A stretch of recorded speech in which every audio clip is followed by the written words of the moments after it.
Footprint, ભગવાનના પગલાં. હવે આની અંદર છે ને ઈશ્વર અને જીવનો સંવાદ છે. જીવ છે ને એવી ફરિયાદ કરે છે. આમ દરિયા કિનારો હોય અને આ દરિયા કિનારામાં પેરેલલ છે ને બે પગલાં દેખાતા હોય, કે એક જીવના પગલાં ને એક શિવના પગલાં, એટલે કે ઈશ્વરના પગલાં, અને એની છાપ દેખાતી હોય આ ગોડ્સ ફૂટપ્રિન્ટમાં. પણ જીવ છે ને એ ભગવાનને ફરિયાદ કરે છે કે તમે મોટી મોટી વાતો જ કરો છો કે હું તારી સાથે છું, હું દુઃખમાં છું, પણ તમે જુઓ, હું મારા જીવનમાં જોઉં છું કે જ્યારે જ્યારે મારા જીવનમાં દુઃખ આવ્યું ત્યારે તમે તો હોતા જ નથી. આવું હોય? બોલો, આમ કેમ છોકરો ફરિયાદ કરે મમ્મીને કે મમ્મી તે આમ નથી કર્યું ને તું આવી છો ને તે આમ નથી કર્યું ને આમ હોય, કાંઈ ઘણી બધી ફરિયાદ કરે. પણ ઓલી મમ્મી પ્રેમ કરતી હોય, એ ફરિયાદ છે ને એ સાંભળી લે, પણ એક સરસ મજાની બચી ભરી દે કે એલા જે છે એ મુખ પડતું મુખ. એમ ભગવાન પણ છે ને આ બધી ફરિયાદ તો સાંભળે છે અને પછી હસીને રિપ્લાય કરે છે કે માય ડિયર ચાઇલ્ડ, મારા વાલા દીકરા, તું આ જે મને પગલાં બતાવો છો, તું મને જે દુઃખના પગલાં બતાવો છો, જ્યારે જીવનમાં દુઃખ હોય છે ને ત્યારે તું તો દેખાતો જ નથી હોતો, તારું સામર્થ્ય જ નથી કે તું એને ઝીલી શક, ત્યારે મેં તને ઉપાડી લીધો હોય છે. આ પગલાં છે ને એ તારા નહીં, આ પગલાં છે ને એ મારા છે. જો સહેજ ઊંડા છે એ ઠાકુરજીના જ પગલાં હોય છે. એ દુઃખ હોય છે ને, હા સહન ન થાય એવું બને, પણ અંદરથી છે ને ધીરજ રૂપે પણ એ આવી જાય, એ ઝીલી લે. એમની ચમત્કારી પાખમાં, એમની ગોદમાં એ બેસાડી લે. પણ જરૂર છે દ્રષ્ટિની. એ દ્રષ્ટિ તરફ જાય. આ દ્રષ્ટિ બદલાય તો દર્શન બદલાઈ જાય, અને આ દ્રષ્ટિ બદલાઈને તેના માટે જ આ ભાગવત કથા છે. કુંતી મૈયા આવી અદ્ભુત અદ્ભુત સ્તુતિ કરે છે. છેલ્લે એમ કહે છે, ગંગે વૌઘ મુદનવતી. જેવી રીતે ગંગા છે એ દરિયાને ભળી જાય, એ મારી ચિત્તવૃત્તિ છે હે નારાયણ તમારામાં જાય. એમ કહી દીધું કે આ પાંડવોમાં જે મારી મમતા છે ને એ મમતા પણ છૂટી જાય. જો મૃત્યુના રહસ્યને જાણતા હતા, સ્નેહ પાસમ ઇમમ છિંધી, પાંડવો પ્રત્યે પણ પ્રેમ ન રહે કે મારા દીકરા છે. કેમ કે અંતે તો તમારા ચરણ કમળ તે જ મને મળે. અને કુંતી મૈયા સ્તુતિ કરે છે, અને સ્તુતિ પછી દ્વારકાધીશ છે એ થોડાક દિવસ રોકાય છે. પણ એ રોકાણા કુંતી માટે તો હોય જ છે, પણ હજી પણ એક કામ કરવાનું બાકી છે. શું કામ હશે? કુરુક્ષેત્રમાં હજી વાટ જોવે છે. કુરુક્ષેત્રની સરસૈયા ઉપર હજી દાદા પડેલા છે, પિતામહ ભીષ્મ. કેવું મોટું નામ! મહાભારતનું છે ને અમર પાત્ર. ગંગાપુત્ર ભીષ્મ, દેવવ્રત. દેવવ્રતનો જન્મ થયો હતો ને ત્યારે આકાશમાંથી પુષ્પવૃષ્ટિ થઈ હતી, કારણ કે ખબર હતી કે આ અમર પાત્ર, આ વ્યક્તિત્વ, એમના ચરિત્રની સુગંધ, એમનો જ્ઞાનનો ભંડાર, એમની સુરવીરતા ન ભૂતો ન ભવિષ્યતિ. હવે આ ભારતની પ્રજા છે ને એ નહીં પાડે. એવા સુરવીર કે જ્યારે લડતા હતા ને ત્યારે એવી પ્રતિજ્ઞા લીધી કે આજ હરિ શસ્ત્ર ન ગહવું તો લાજે ગંગા જનની મેરી, શાંતનું સુત ન કહાવું. કે આજે જો નારાયણ હાથમાં શસ્ત્ર ન ઉપાડે ને તો લાજે ગંગા જનની મેરી, ગંગા જનની છે ને મારી લાજે, શાંતનું સુત ન કહાવું, હું શાંતનુનો દીકરો નહીં. જ્યારે પરશુરામ સાથે યુદ્ધ થયું હતું, બહુ ઐતિહાસિક યુદ્ધ, પિતામહ ભીષ્મ અને પરશુરામનું યુદ્ધ.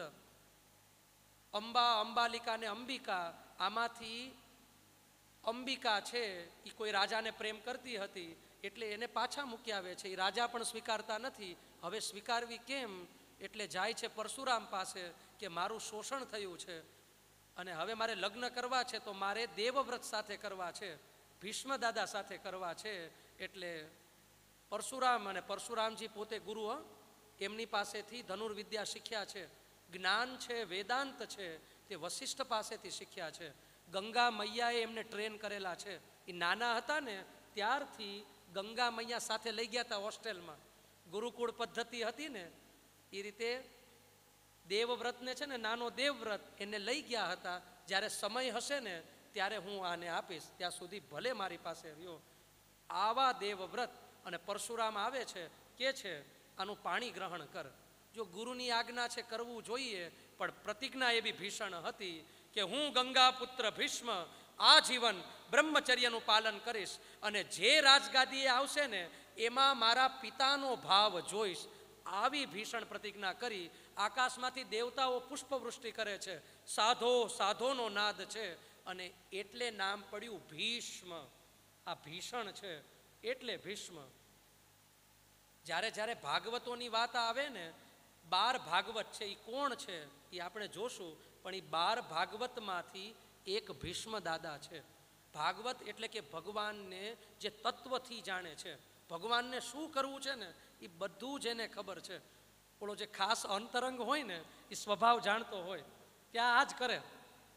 ઓલો લંગોટીયો યાર હોય ને એને ખબર જ હોય કે આ જ કરવાનો છે. એની વૃત્તિ કેમ જાણતો હોય? જે ભગવાનની છે ને બધી ઓલરેડી વૃત્તિ જાણે, એનું નામ ભાગવત. આ પિતામહ ભીષ્મ સરસૈયા ઉપર સૂતા છે. ભારત વર્ષના જેટલા પણ ઋષિમુનિઓ છે આ બધા જ આજે કુરુક્ષેત્રમાં છે. કારણ કે ખબર છે કે ઉત્તરાયણનો સમય છે અને હવે આ જે સૂર્ય છે ને એ અસ્તાચલ તરફ જવાનો છે.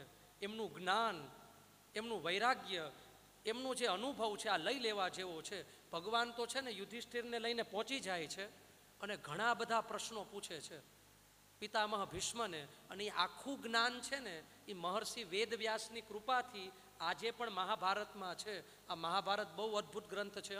ખાલી ફાઇટિંગ નથી, એમાં જે જ્ઞાન, એની જે ફિલોસોફી છે, એવો સિદ્ધાંત કહી દીધો કે યન્ન ભારતે તન્ન ભારતમ. જે કાંઈ પણ દેખાય છે ને નોલેજ, એ મહાભારતમાં છે ને એ જ બધું છે. અને એવું જબરદસ્ત છે. રાજનીતિ પણ એવી. જો આ એક વાત જ નીકળી છે, અબ નીકળી હે તો દૂર તક જાયેગી. અંગ્રેજોને ભારત ઉપર રાજ કરવું હતું ને એટલા માટે એણે અમુક પંડિતોને છે ને ફોડી લીધા. જ્યારે અંગ્રેજોએ મહાભારતનું ઇંગ્લિશ વર્ઝન વાંચ્યું અને એમાં જ્યારે પોલિટિક્સની વાત આવી, પોલિટિક્સ કેવું હોય, રાજનીતિ કેવી હોય, અથવા જેને નેતા બનવું છે અથવા જે નેતા બની ગયા છે એને વાંચવું જોઈએ કે vote does means of the politics. રાજનીતિ શું હોય અને સ્વસ્થ રાજનીતિ કેમ કરાય એ પણ છે. તો અંગ્રેજોએ જ્યારે ઇંગ્લિશ વર્ઝન વાંચ્યું એમાં એક જગ્યાએ એવું લખેલું છે, તમારા દુશ્મનને ખભે ચડાવીને ચાલો. ક્યાં સુધી? સામે પથ્થર ન આવે ને ત્યાં સુધી. પથ્થર આવે એટલે પટકો. દુશ્મનની વાત છે. આવું વાંચ્યું ને બધું, બી ગયા કે આ દેશ ઉપર રાજ કરવું હોય, આવા ગ્રંથો જે દેશમાં હોય, જે પ્રજા પાસે આવા ગ્રંથો છે એ પ્રજા ઉપર છે ને રાજ નહીં થઈ શકે. મેકોલેને મોકલે છે. આ મેકોલેની આખી શિક્ષણ નીતિ છે અને પછી 2 લેટર પણ લખે છે કે આ દેશ ઉપર રાજ કરવું હશે ને તો આ ધર્મગ્રંથો છે ને એને હટાવી લ્યો, આપણું શિક્ષણ નાખો, પછી કાંઈક બનશે. નોકર પ્રજા બને ને ઇંગ્લિશ શિક્ષણ નાખો. ઇંગ્લિશ જરૂરી પણ છે, ઇટ્સ અ ઇન્ટરનેશનલ લેંગ્વેજ, પણ આપણું પણ જરૂરી છે. એટલા માટે અંગ્રેજોએ એવા લોકોને કરી લીધા અને એવો પ્રચાર પ્રસાર કર્યો. હજી આજે પણ એવા વડીલો છે એ કે મહાભારત ઘરે ન રખાય, મહાભારત રાખીએ ને તો બાંધણા થાય, ભાઈઓ બાંધે. એલા ભાઈ નથી રાખતા ને એટલે જ બાંધે છે, રાખે એટલે બાંધણ ન થાય. રાખતા નથી ને વાંચતા નથી એટલે બાંધણ થાય. હજી એવા છે. એક વાસ્તુશાસ્ત્રમાં, હવે હું એક ટીવીમાં શો જોતો તો વાસ્તુશાસ્ત્રનો પ્રશ્ન હતો. એક જણાએ પ્રશ્ન કર્યો કે ઘરમાં અશાંતિ છે, ભાઈઓ બાંધે છે, શું કરવું? તો ઓલાએ જવાબ આપ્યો. શું જવાબ આપ્યો? કે ઘરમાં મહાભારત છે. તો ઓલો કે ના ના, એ કે હશે એ કે મહાભારત, એ મહાભારત કાઢી લ્યો તો એ કે શાંતિ થશે. બોલો શું કરવાનું? તો એમ તો જોઈએ તો ભગવદ્ ગીતા ઘરમાં હોય તો ભગવદ્ ગીતા એ મહાભારત નહીં. ભગવદ્ ગીતા એ શું છે? મહાભારતનો જ એક પ્રકરણ છે. એલા નથી વાંચતા ને એટલે ઝઘડા થાય છે. 6 ખંડમાં ગીતા પ્રેસ ગોરખપુરની મહાભારત મળે છે. મૂળ મહાભારત હિન્દીના અર્થવાળી.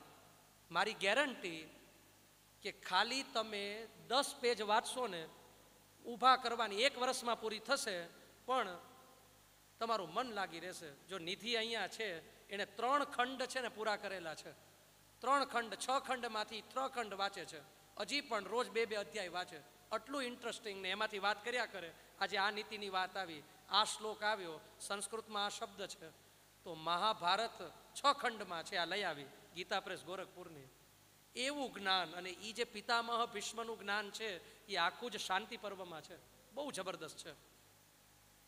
તો આ જ્ઞાન લઈ લીધું ને એ જ્ઞાનમાં જ આ ચર્ચા આવી કે સાર શું, અને સારમાં એમ કહે છે યાની નામાની ગૌણાની વિખ્યાતાની મહાત્મનઃ ઋષિભિ પરિગીતાની તાની વક્ષ્યામિ ભૂતયે. વિષ્ણુ સહસ્ર નામ, વિષ્ણુ સહસ્ર નામ છે ને એ પરમ સાર છે. એ પિતામહ ભીષ્મ જતા હોય ને ત્યારે કે કાંઈ ન કરો ને તો આ 1000 નામ લેજો. આપણે સત્યનારાયણની કથામાં હજી પણ આ પરંપરા જાળવી છે. એ વિષ્ણુ સહસ્ત્ર નામની આ હજી પણ ભાઈઓ અથવા તો બહેનો એ વિષ્ણુ સહસ્ત્રના પાઠ કરતા હોય. એમાં સિગ્નેચર ભીષ્મ દાદાના છે, એ ઉપદેશ કરે છે. અને જ્યારે શબ્દો મૌન થઈ ગયા અને ત્યારે દ્વારકાધીશ ભગવાન શ્રી કૃષ્ણ સામે છે. સરસૈયા ઉપર સૂતા છે, શરીરમાં દુખાવો પણ થાય છે. અને જ્યારે હસ્તિનાપુરમાં હોય ને અને ભગવાન છે ને આમ ધ્યાન ધરીને બેઠા હોય અને ત્યારે નારદજી જોઈ ગયા. તમે વળી કોનું ધ્યાન ધરો છો? અને ત્યારે ભગવાન હસતા હસતા કહે છે કે નાહમ વસામી વૈકુંઠે યોગી નામ હૃદયે નચ મદ ભક્તા યત્ર ગાયંતી તત્ર તિષ્ઠામિ નારદ. જો ઠાકોરજીની કરુણા કે હું વૈકુંઠ લોકમાં નથી રહેતો કે યોગીઓના હૃદયમાં પણ નથી રહેતો. જ્યાં મારા ભક્તો મારું ગાન કરતા હોય, મારું સ્મરણ કરતા હોય, હું ત્યાં હોઉં છું. અત્યારે પિતામહ ભીષ્મ મને યાદ કરે છે, મારું મન ત્યાં છે, હું ભીષ્મ દાદાનું ધ્યાન ધરું છું. જો આ છે ભક્ત અને ભગવાનનો સંબંધ. ભક્ત ભગવાનને યાદ કરતો હોય એવું નથી હોતું, ભગવાન પણ ભક્તને યાદ કરતા હોય. એમના દર્દને, એમની પીડાને લઈ લીધી, ઉપાડી લીધી. અને એ જ કૃષ્ણ છે ને સામે છે. ઉત્તરાયણનો સમય છે અને સદેવ દેવો ભગવાન પ્રતીક્ષતા કલેવરમ યા વદિદમ હિનોમ્યહમ પ્રસન્નહાસા ઋણલોચનો લસન મુખાંબુજોધ્યાન પથશ્ચતુર્ભુજઃ. હે નારાયણ, મેં આજીવન તમારી પ્રતીક્ષા કરી છે. આજે તમારે મારી પ્રતીક્ષા કરવાની છે. ઉભા રહ્યો. જો આવો ભક્ત હોય ને અધિકારપૂર્વક કહી શકે. ભીષ્મ દાદા કૃષ્ણને કહે છે કે પ્રતીક્ષતામ, મારી રાહ જુઓ. તમારું જે આ સ્વરૂપ છે ને એ મેં મારા હૃદયમાં વસાવી લીધેલું છે અને આ સ્વરૂપ છે એ મારું આટલું વાલું છે, એટલે હવે રાહ જોવો. મારે કંઈક કહેવું છે. મારો જે સાર છે ને એ મારે તમને કહેવો છે. અને ભાગવતજીની જે આ ભીષ્મ સ્તુતિ છે ને એકદમ અદ્ભુત સ્તુતિ છે. અને આને ગાવાની પણ છે. એવું કહેવાય કે વિનોબા ભાવે એમ કહેતા કે ઊંઘ છે ને એ મૃત્યુની રિહર્સલ છે. આપણે જે સૂઈ જઈએ ને એ એક પ્રકારનું મૃત્યુ છે. એટલે સૂતા સૂતા અથવા જેને ઊંઘ ન આવે તો આનો પાઠ કરવો. એક તો ચંડી પાઠમાં રાત્રિ સૂક્ત છે, આ પણ અદ્ભુત છે, જગદંબાની સ્તુતિ. અને આ ભીષ્મ સ્તુતિ છે. ઊંઘ છે એ મૃત્યુની રિહર્સલ છે, તો આનો પાઠ કરવો. કારણ કે અંત સમયે અથવા તો કોઈ વ્યક્તિ જવાનું હોય, ખબર પડી જાય તો ત્યાં વાતું ન કરાય, ત્યાં આવી સ્તુતિનો પાઠ કરાય. અને હવે શ્રી ભીષ્મ ઉવાચ ઇતિ મતિરૂપકલ્પિતા વિતૃષ્ણા ભગવતી સાત્વત પુંગવે વિભુમ્ની સ્વસુખમુપગતે ક્વચિદ વિહર્તુમ પ્રકૃતિમુપેયોષિ યદ્ભવ પ્રવાહ ત્રિભુવનકમનં તમાલવર્ણં રવિકરગૌરવરામ્બરં દધાને વપુરલકકુલાવૃ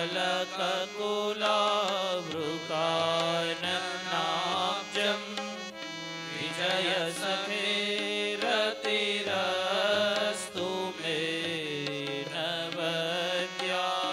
આ સ્તુતિમાં ભીષ્મ દાદા કહે છે કે હે દ્વારિકાધીશ, મારી એક કન્યા છે અને એ કન્યાના લગ્ન બાકી છે. આપણે બધાને ધ્રાસકો લાગશે કે ભીષ્મ દાદા લગ્ન કર્યા નથી તો એની કન્યા વળી કઈ? તો કે હા. અને અદ્ભુત સ્તુતિ એટલે છે કે કોઈ પણ સ્તુતિ હોય ને એ અર્થથી શરૂ થાય. આ સ્તુતિ ઇતિથી શરૂ થાય છે. જ્યાં બધું પૂરું થાય પછી આ સ્તુતિ શરૂ થાય. જો મોબાઈલ હોય તો મોબાઈલમાં પણ ભીષ્મ સ્તુતિ લિરિક્સ લખશો ને તો પણ આ આવી જાય.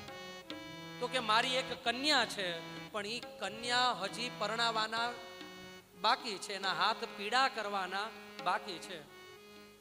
સાધકોને પ્રશ્ન થાય કે વળી ઈ કન્યા કઈ? તો કે છે કે હા, આજે મારી આ મતિ રૂપી કન્યા છે, આ મારી બુદ્ધિ રૂપી કન્યા છે. આ સંસારીઓ છે ને આ મતિને ક્યાંક ને ક્યાંક લગાડેલી છે, પણ આ કન્યાને છે ને મેં ક્યારેય નથી લગાડીને આ ગેરંટી છે ને ભીષ્મ દાદા આપી શકે કે આ કન્યા છે ને વિતૃષ્ણ છે. ઇતિમતિ રૂપ કલ્પિતા વિતૃષ્ણા. આ તૃષ્ણાને મેં આ કન્યાને ક્યાંય નથી લગાડી. વિતૃષ્ણ છે, જેમની વિગત તૃષ્ણા યસ્માત, જેને કાંઈ જોતું જ ન હોય, જેની બુદ્ધિમાં કાંઈ તૃષ્ણા જ ન હોય. પણ હે નાથ, હવે આ કન્યા છે ને એને મારે પરણાવી છે. કોને પરણાવી છે? તો કે તમને પરણાવી છે. આ તમારામાં લાગી જાય અને મારું મરણ છે ને સુધરી જાય. અને એટલા માટે શું ધ્યાન કરે છે આ કન્યા? આ કન્યાને શું ગમે છે? અને કહે છે ત્રિભુવન કમનમ તમાલવર્ણમ રવિકર ગૌરવરાંબરમ દધાને વપુરલકકુલ વૃતાનનાબ્જમ વિજય સખે રતિરસ્તુ મે નવદ્યા. આ કન્યાને શું ગમે છે? તો કે ત્રિભુવન કમનમ, ત્રણેય લોકમાં ક્યાંય એવી સુંદરતા ન હોય એવી સુંદરતા હે કૃષ્ણ તમે એનું સાકાર સ્વરૂપ છો. ત્રિભુવન કમનમ, ત્રણેય લોકમાં કમનીય સુંદર સ્વરૂપ છે. તમાલવર્ણમ, તમાલ પત્ર જેવું શ્યામ શ્યામ આપનું સ્વરૂપ છે. વપુરલ કકુલા વૃતાનનાબ્જમ. જો આ ધ્યાન કરતા હતા કેવા છે ઠાકોરજી? તો કે વપુરલ કકુલા વૃતાનનાબ્જમ. Krishna has a curly hair. કાળ છે ને, વાળ છે ને એ વાકોડિયા છે, વાકોડિયા વાળ છે. યુદ્ધ ભૂમિમાં અર્જુનનો રથ ચલાવે છે, પરસેવો જાય છે, પરસેવાને આમ લૂછતા હોય. વાળને છે ને આ હીરો ફેશન કરે ને આમ વાળની, એ વાળની ફેશન છે ને કૃષ્ણની છે. વાકોડિયા વાળ અને આમ પરસેવો લૂછતા હોય. અને આ રૂપ છે ને, આ રૂપમાં મારી આ જે મતિ છે, મારી બુદ્ધિ છે, એનું મન લાગી ગયું છે. હવે એ ક્યાંય જતું નથી. આગળ કહે છે યુધિતુર કરજો વિધુમ્ર વિશ્વ કચલુલિત શ્રમવાયલમ કૃતાસ્યે મમનિશિત શરે વિભીર્યમાન ત્વચિ વિલસ કવચેસ્તુ કૃષ્ણ આત્મા. યુદ્ધ ભૂમિમાં તમે જ્યારે અર્જુનના સારથી હતા અને તમે જ્યારે રથ ચલાવતા હતા, એક હાથથી તમે લગામ પકડેલી છે, એક હાથથી તમે એક સોટી રાખેલી છે. તોત્ર વેત્રૈક પાણયે, અને પરસેવે રેબ જેબ છો. અને મને હજી યાદ છે કે મેં જે બાણ છોડ્યા છે એ બાણ અમુક તમારા શરીરમાં લાગેલા છે અને સહેજ સહેજ ક્યાંક ક્યાંક લોહી નીકળેલું છે. ક્ષત વિક્ષત છો. પણ હે ઠાકોરજી, તમે એવા સુંદર લાગતા હતા, મને એમ લાગતું હતું કે આ મારું ધનુષ મૂકી દઉં અને તમારા ચરણે પડી જાઉં. પણ કર્તવ્યની દોરીથી હું બંધાયેલો હતો. પણ હવે આ મારી જે મતિ છે, આ મતિને આ સ્વરૂપમાં છે ને પ્રેમ થઈ ગયું છે. આગળ કહે છે, સપદી સખી વચો નિશમ્ય મધ્યે નિજ પરયોર બલયોરથમ નિવેશ્ય સ્થિતવતી પરસૈનિકાયુરક્ષા રતવતી પાર્થ સખે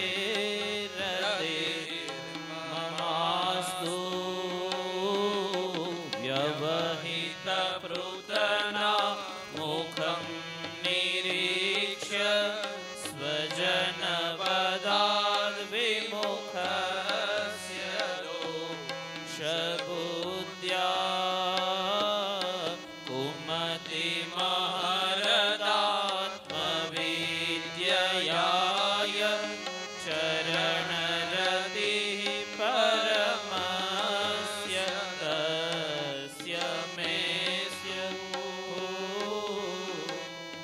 મને હજી પણ યાદ છે કે કુરુક્ષેત્રની ભૂમિમાં લડતા હતા પાંડવો, પણ દિવ્ય દ્રષ્ટિથી હું જોતો હતો કે આપની આંખથી છે ને તમે જ્યાં જ્યાં દ્રષ્ટિપાત કરતા હતા ને એ દ્રષ્ટિ માત્રથી એ સૈનિકોના આયુષ્ય છે ને એ વયા જતા હતા. એ કર્ણનું તેજ પણ વયું જાય, એ દ્રોણાચાર્યનું તેજ પણ વયું જાય. એ પ્રભાવ અર્જુનના બાણનો નહીં, પણ હે કૃષ્ણ એ તમારા નેત્રનો હતો. જ્યાં જ્યાં ઠાકોરજી તમારો દ્રષ્ટિપાત પડતો હતો અને ત્યાં ત્યાં સૈનિકાયુહુ અક્ષણા આંખ દ્વારા તમે એની આયુષ્ય છે ને તે હરતા હતા. મને તો એ પણ ખબર છે કે જ્યારે અર્જુન છે એ યુદ્ધની ના પાડે છે અને ત્યારે તમે આત્મવિદ્યાનો જે ઉપદેશ આપો છો ને એ પણ મને ખબર છે. હે પાર્થ સખા, હવે બહુ થઈ ગયું. આ સંસાર, આ પ્રતિજ્ઞાના તાણા વાણા, હવે હું થાક્યો, હવે મારી મતિ થાકી. હવે આની ગતિ કેવળ ને કેવળ કૃષ્ણ હો. વસુનો શાપ લાગ્યો હતો એટલે મારો જન્મ થયો હતો, એ શાપ પણ જાય. અંબાલિકાનું ઋણ પણ મારા ઉપર હતું, એ ઋણ પણ હવે વયું ગયું. કારણ કે હવે આ યુદ્ધમાં શિખંડી દ્વારા એ પણ શાંત થઈ ગયું. હવે આ ચિત્ત છે એ ક્યાંય ન ચોટે અને અંતે તમને લાગે. અને છેલ્લે સ્તુતિ કરતા કરતા અવાક થઈ જાય છે. આ ભીષ્મનું એકદમ કહેવાય કે મનગમતું સ્વરૂપ અને મનગમતો શ્લોક એમ કહે છે,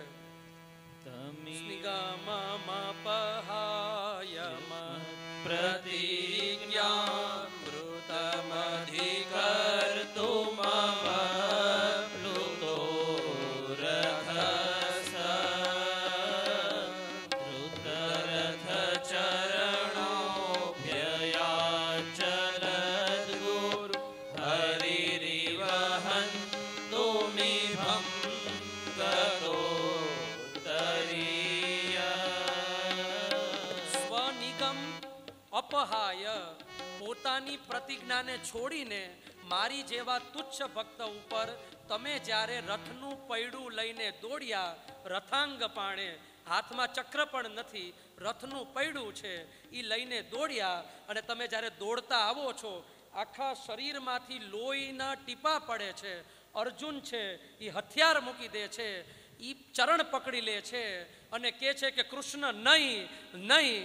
અને તમે જે રથાંગ પાણે એ રથનું પૈડું લઈ મારા ઉપર આવો છો. અને એ જે સ્વરૂપ છે ને એ મને હજી પણ યાદ છે કે હરિરિવ હંતુમ ઇભમ ગતોત્તરીય. તમારું જે વસ્ત્ર છે એ આમ પડી ગયું છે અને ઇભમ એટલે થાય હાથી. જેવી રીતે સિંહ હાથીનો શિકાર કરે ને એમ તમે સિંહ જેમ, જો હરિનો અર્થ છે ને હરિ પણ થાય, હરિનો એક અર્થ છે ને સિંહ પણ થાય. સિંહ જેમ હાથીનો શિકાર કરે એમ તમે મારા ઉપર દોડો છો. આ સ્વરૂપ છે ને એકદમ પાક્કું થઈ ગયું છે. આ સ્વરૂપમાં મારું મન લાગી જાય. મને ખબર છે કે મારી પ્રતિજ્ઞાને સિદ્ધ કરવા માટે હે ભક્ત વત્સલ, હે ભક્ત વાંછા કલ્પતરુ, આપે આ લીલા કરી. અને આમ સ્તુતિ કરતા કરતા સોંતઃ શ્વાસ ઉપા રમત, જો પ્રાણ જાય છે ને એવું વર્ણન નથી. શ્વાસ ઉપા રમત, જેવી રીતે આપણે ઉચ્છ્વાસમાં શ્વાસ કેમ થાય એમ જે ચેતના હતી ને એ આ પંચમહાભૂતમાં એ શ્વાસમાં સહજ લીન થઈ ગઈ. આજે આ સૂર્ય છે ને અસ્ત થઈ ગયો. અને ત્યારે ભારત વર્ષના જેટલા પણ ઋષિ મુનિઓ હતા ને એની આંખમાં આંસુ હતા, કારણ કે આ જ્ઞાનનો, આ ભક્તિનો સૂર્ય છે એ ન ભૂતો ન ભવિષ્યતિ. એવું કહેવાય છે કે પછી યુધિષ્ઠિરજી છે ને એ અગ્નિ સંસ્કાર કરાવે છે. જો મૂળમાં તો એવું અદ્ભુત લખેલું છે, કારયિત્વા, રાજા હોય ને એણે પ્રેત કર્મ એટલે શ્રાદ્ધની વિધિ અગ્નિ સંસ્કાર ન કરાય એટલે કરાવ્યા. અગ્નિ સંસ્કાર છે તે કરાવે છે. હવે યુધિષ્ઠિરજીનું પણ મન છે ને ઉઠી ગયું છે. યુધિષ્ઠિરજી સાક્ષાત ધર્મનો અવતાર તો ખરા જ, પણ આ યુધિષ્ઠિરજી આ જીવન શોક કરે છે. આટલું મોટું યુદ્ધ થઈ ગયું, આટલા બધા હણાયા. જો ધર્મ આવો હોય, કૃષ્ણ સાંત્વના આપે છે કે ભાઈ ધર્મ યુદ્ધ હતું. અર્જુનને જે શોક યુદ્ધ પહેલા થયો ને એ યુધિષ્ઠિરને પછી થાય છે.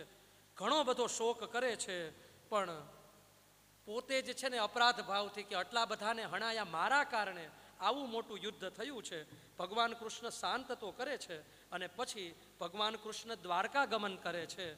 દ્વારકાવાસીઓ છે એમની સ્તુતિ કરે છે. અને ત્યારબાદ ઘણો સમય થઈ જાય છે, કૃષ્ણના કાંઈ સમાચાર નથી. બધા ચિંતા કરે છે કે શું થયું, કેમ કૃષ્ણ છે એ હજી દેખાતા નથી. અર્જુનને મોકલે છે. અર્જુનજી 6 મહિના પછી છે ને પાછા આવે છે. અર્જુનની હાલત આટલી વિચિત્ર અને ભયંકર હોય છે કે આંખમાંથી આંસુઓ હોય, મુખમાંથી તેજ વયું ગયું, આમ ગાંડા જેવી સ્થિતિ છે. યુધિષ્ઠિરજી છે ને 40થી 50 શ્લોકમાં પ્રશ્ન પૂછે છે, અર્જુન તારી હાલત કેમ એવી છે? તે કાંઈ ન કરવાનું કામ તો નથી કરી લીધું ને? તારાથી કાંઈ અપરાધ નથી થઈ ગયો ને? શું થયું? કેમ આવું છે? કેમ તું આમ રડો છો? અને ત્યારે આંખમાં આંસુ હોય છે અને અર્જુનજી કહે છે કે કૃષ્ણ ગતઃ, જે દ્વારકાધીશ કે જેના બળથી હું પોતાને શ્રેષ્ઠ ધનુર્ધારી માનતો હતો, આજે ઈ કૃષ્ણ હવે નથી. અસદ ઈશ રિક્તમ, આવો શબ્દ છે. અસદ ઈશ રિક્તમ, ઈશ રિક્તમ સર્વમ અસદ. આજે ઈ કૃષ્ણ નથી ને, આ બધું છે ને ખોટું થઈ ગયું, બધું અસત થઈ ગયું.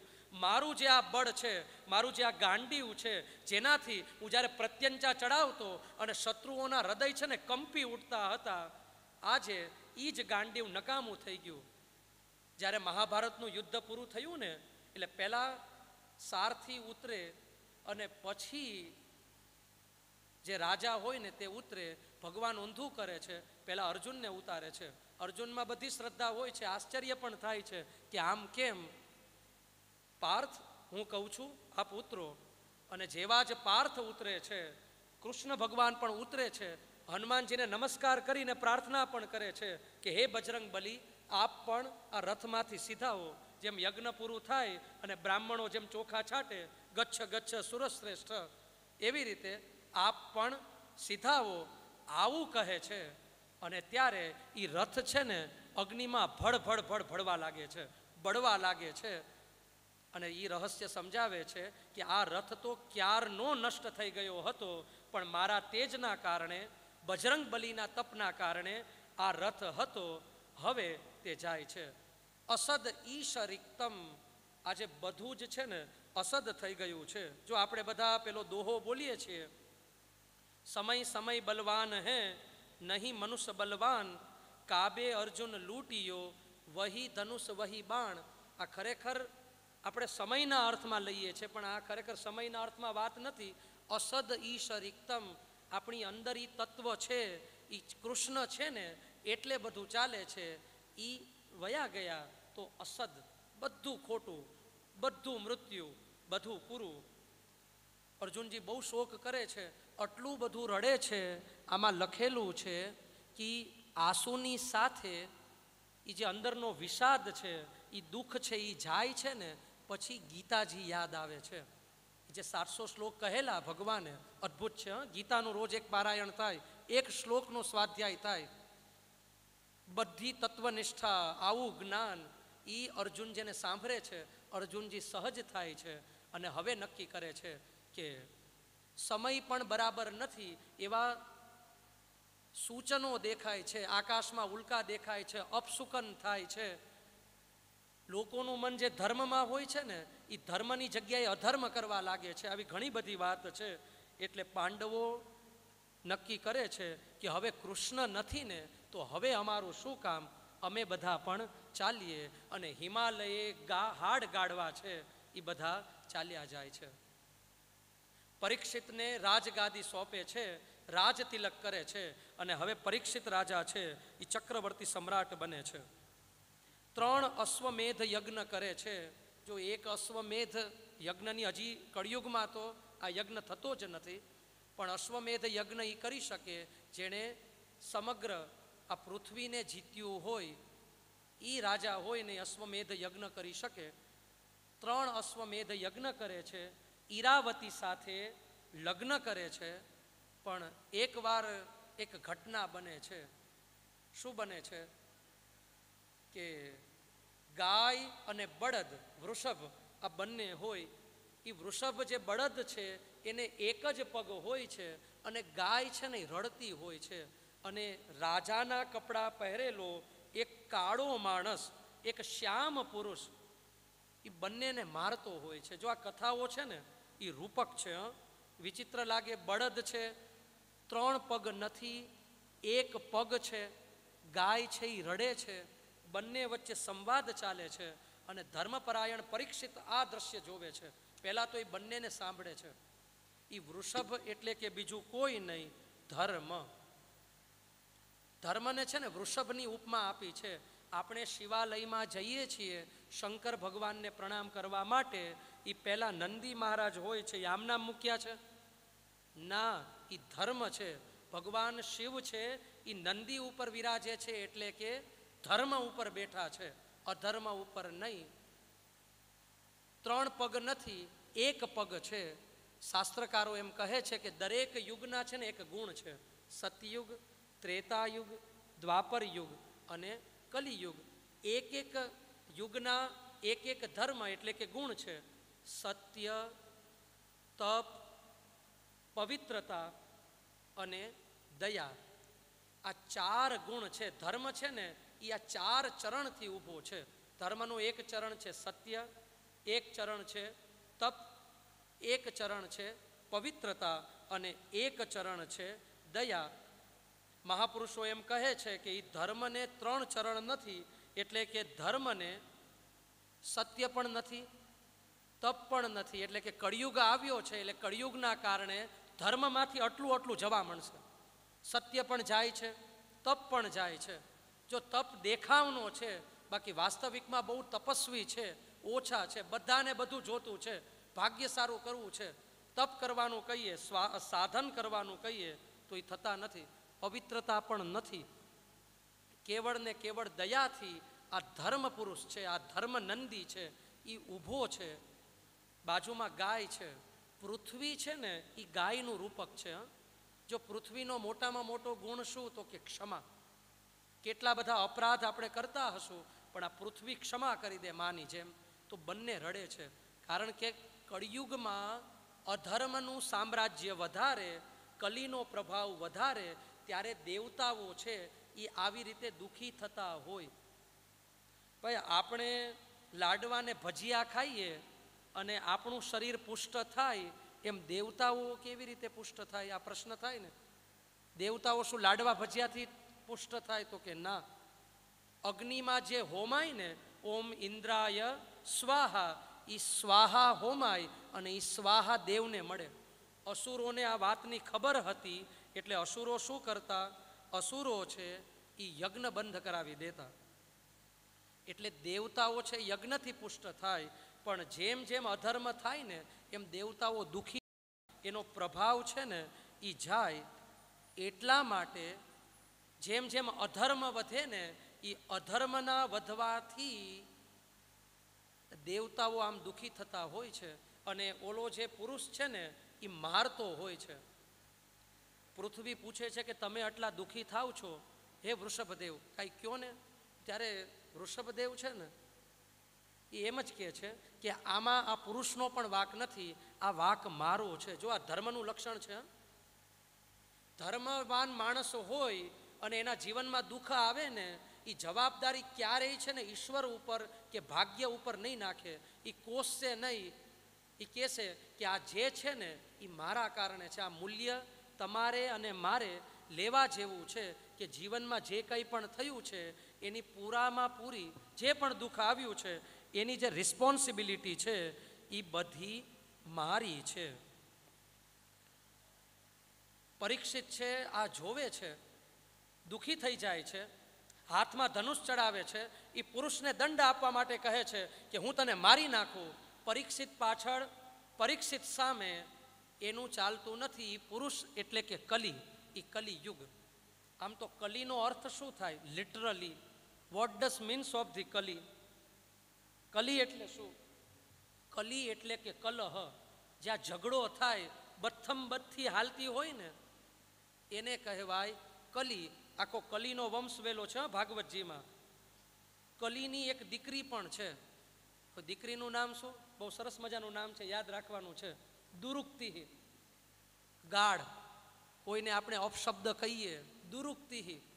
આ કલીની દીકરી છે. એટલે એ જ્યારે આવે ને, અને અધર્મ એનો ભાઈબંધ. બેસ્ટ ફ્રેન્ડ કોણ? તો કે અધર્મ. કલી આવે ને ત્યારે આખે આખા પરિવારને લઈને આવે છે. પરીક્ષિત છે એને ભગાડે છે, પણ કહે છે કે મહારાજ તમે મને આમ કાઢી ન શકો, કારણ કે મારો અધિકાર છે, મારો હક છે. તમારે મને સ્થાન તો દેવું પડે, કારણ કે સતયુગ પછી ત્રેતા યુગ આવે, ત્રેતા પછી દ્વાપર આવે, અને દ્વાપર પછી કલી આવે છે. તો તમારે મને કંઈક જગ્યા તો દેવી પડશે. અને ત્યારે દ્યુતમ પાનમ સ્ત્રીયમ મધ્ય, 4 જગ્યા એને આપે છે. જ્યાં દ્યુત ક્રીડા થતી હોય તો સમજવું કે અહીંયા કળિયુગનો વાસ છે. સ્ત્રી સંગ થતો હોય ત્યાં કળિયુગનો વાસ છે. જ્યાં હિંસા થતી હોય તો ત્યાં કળિયુગનો વાસ છે. આવી જગ્યાઓ તો આપે છે. એ કહે છે કે નહીં મહારાજ, આમ નહીં, તમે કોઈક મને વ્યવસ્થિત સ્થાન આપો.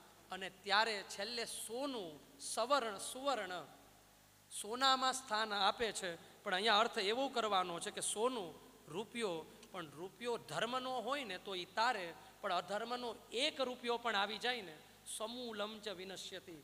આ સિદ્ધાંત છે.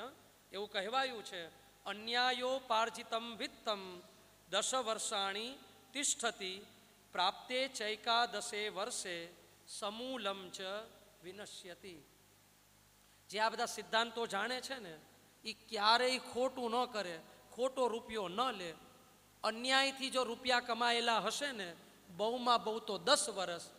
શાસ્ત્રકારો એમ લખે છે, પ્રાપ્તે એકાદશે વર્ષે, 11મું વર્ષ બેઠશે ને સમૂલમ ચ વિનશ્યતિ, મૂળિયા હોથું કાઢી નાખશે. જે શ્રી સૂક્તના પાઠ કરતા હોય બહેનો તો એમને ખબર હશે પહેલા શું પ્રાર્થના કરી લક્ષ્મીજીને? અલક્ષ્મીમ નાશયામ્યહમ. અમારી પાસે અલક્ષ્મી હોય ને તો પેલા વહી જાય, કારણ કે અલક્ષ્મી છે ને એ પોતાને તો ખતમ કરી જ નાખે, પણ એ વારસાગત પણ આવે. આ વાયરસ છે, જેમ કોરોના કેમ હતો, અલક્ષ્મી પણ એવી છે. એટલા માટે સાવધાન. કમાઈએ તો નીતિથી, રહીએ તો પ્રીતિથી, અને ઈશ્વરને ભજીએ તો પણ પ્રીતિથી. રહીએ તો રીતિથી અને ઈશ્વરને ભજીએ તો પ્રીતિથી. આ 3 સૂત્ર અમારા ગુરુદેવ ભગવાન ભાઈશ્રી કહેતા કે કમાઈએ તો નીતિથી, રહીએ તો રીતિથી, અને ભગવાનને ભજીએ તો પ્રીતિથી. તો સોનામાં સ્થાન આપ્યું, પણ કેવું સોનું? ખોટી રીતે આવ્યું હોય તે. કરપ્શનમાં બહુ મજા આવે, ભ્રષ્ટાચારમાં બહુ મજા આવે, પણ આ અનુભવ છે કે ખોટો રૂપિયો આવી ગયો હોય ને એ ટકે નહીં, એ જાય અને જાય. રૂપિયો જવાનો જ છે, પણ સારો રૂપિયો હશે ને તો એ સત્કાર્યમાં વપરાવશે, બાકી વિચાર જ ભૂંડા આપે, વિચાર જ ખરાબ આપે. એ રૂપિયો છે ને એ રીતે જાય. હવે ઘરના બેઠા છે તો સિક્રેટ વાત કરી દઉં કે અમારા મહાપુરુષો બ્રાહ્મણોને પણ અમારા ગુરુદેવ એવી સૂચના આપે કે રાહુ, કેતુ અને શનિ આના જપ પણ ન કરવા. યજમાનના જપ કરતા હોય કરવા જ જોઈએ, પણ આના જપ પણ જો જે દક્ષિણા મળે ને તો બ્રાહ્મણોને પણ એમ કીધું છે કે 20% 20% ભાગ કાઢી નાખવાનો, દશાંશ નહીં 20%, કે આ ધન એવું ભારે કે બાકી એ જાય ને તો ઘણું બધું મૂળિયા હોતું લેતું જાય. સમૂલમ ચ વિનશ્યતિ, મૂળિયા હોતું લેતું જાય એટલે શું કે સાથે ધર્મ સાથે પણ જે કમાણા હોય ને એને પણ ઉપાડી જાય. એટલે સાવધાન. આ સ્થાન તો આપ્યું. એકવાર એવી બીના બને છે, જો નારાયણ છે ને એ કર્તુમ અકર્તુમ અન્યથા કર્તુમ સમર્થ, ઈશ્વર છે ને એ કરી પણ શકે, એ ન પણ કરે, કાંઈ ન કરે, અને કંઈક વિચિત્ર પણ કરે. અહીંયા પણ હવે ઘટના બને છે. પરીક્ષિત મહારાજ છે એ કલીનો નિગ્રહ તો કરે છે, પણ કલીનો નિગ્રહ કર્યા પછી એકવાર પોતાનો રાજકોષ હોય ને એ રાજકોષમાંથી એક સરસ મજાનો મુગટ જોવે છે, એ મુગટ ધારણ કરે છે. મહાપુરુષો એમ કહે છે કે એ મુગટ એટલે કોનો? એ જરાસંધનો મુગટ હતો. જરાસંધ ભીમ એનો વધ કરે છે, આખો ફાડી નાખે છે. એ કથા પણ જબરદસ્ત છે, પણ ખેર એ બધી કથામાં જશું તો આ રહી જશે. તો જરાસંધનો મુગટ છે ને હવે કેવી રીતે આવ્યો? કૃષ્ણ ના પાડે છે, રખીને એક સંપત્તિ નથી જોતી. જરાસંધને જીતે છે ને એટલે આમનામ વયા જાય છે. એમના દીકરા સહદેવને, પાંડવવાળો સહદેવ નહીં, જરાસંધનો દીકરો હતો, એનું નામ પણ સહદેવ હતું. એનો રાજ્યાભિષેક કરે છે, કાંઈ જોતું નથી, પણ ભીમને મુગટ છે ને બહુ ગમતો હોય છે. એ મુગટ લઈ લે છે અને આ રાજકોષમાં પરીક્ષિત એ મુગટને ધારણ કરે છે. મુગટને ધારણ કરે છે, કંઈક બીના બનવાની હશે. બુદ્ધિ છે ને થોડીક ફરી જાય છે. બુદ્ધિ ફરે. સાધક વ્યક્તિ હોય ને એવા માણસનું જમાઈ ગયું હોય ને તો પણ ખોટા વિચાર શરૂ થઈ જાય.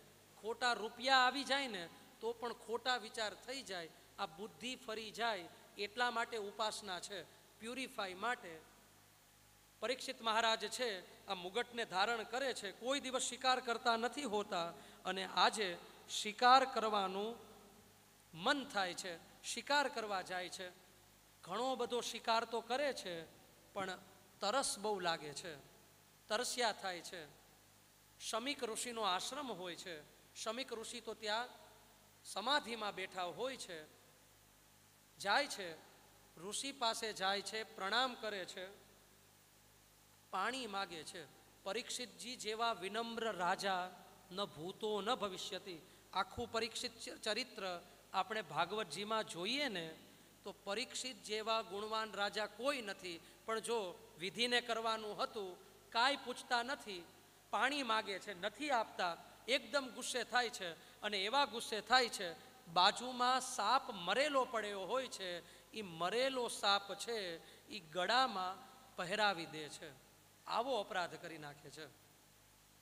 શમિક ઋષિ તો સમાધિમાં હોય છે. એમનો 8 વર્ષનો દીકરો ઋષિકુમાર, નામ એનું શૃંગી. આ શૃંગી ઋષિકુમારને કોઈ સમાચાર આપે છે કે તારા પિતાના ગળામાં સાપ નાખ્યો. કોણે નાખ્યો? તો કે રાજાએ નાખ્યો. આ ઋષિકુમાર છે ને એકદમ ગુસ્સે થઈ જાય છે. એ કે રક્ષક જ જો ભક્ષક થઈ જશે તો આ સમાજ ક્યાં જશે? ભગવાન સૂર્યને અર્ઘ્ય દેતો હોય છે, અંજલિમાં પાણી ભરે છે અને શ્રાપ આપે છે. ઇતિ દંક્ષ્મ્ય કુલાગારમ સપ્તમે હની.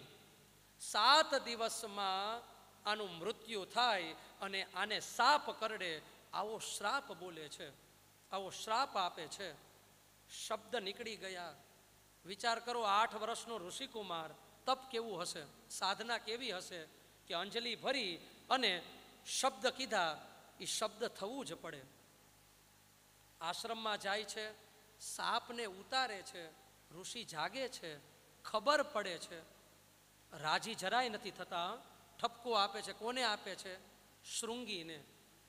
કે મેં તને વિદ્યા એટલે ભણાવી. બ્રાહ્મણ તો છે ને એ તિતિક્ષસ્વ હોય, એ તિતિક્ષાવાન હોય, એ ક્ષમાવાન હોય. આ બ્રાહ્મણની વ્યાખ્યા છે. શમો દમઃ તપઃ શૌચમ. બ્રાહ્મણત્વ એટલે શું? શમ હોય, દમ હોય, તિતિક્ષા હોય, ક્ષમા હોય. રાજાનો અપરાધ તું સહન ન કરી શક્યો અને તે શ્રાપ આપી દીધો.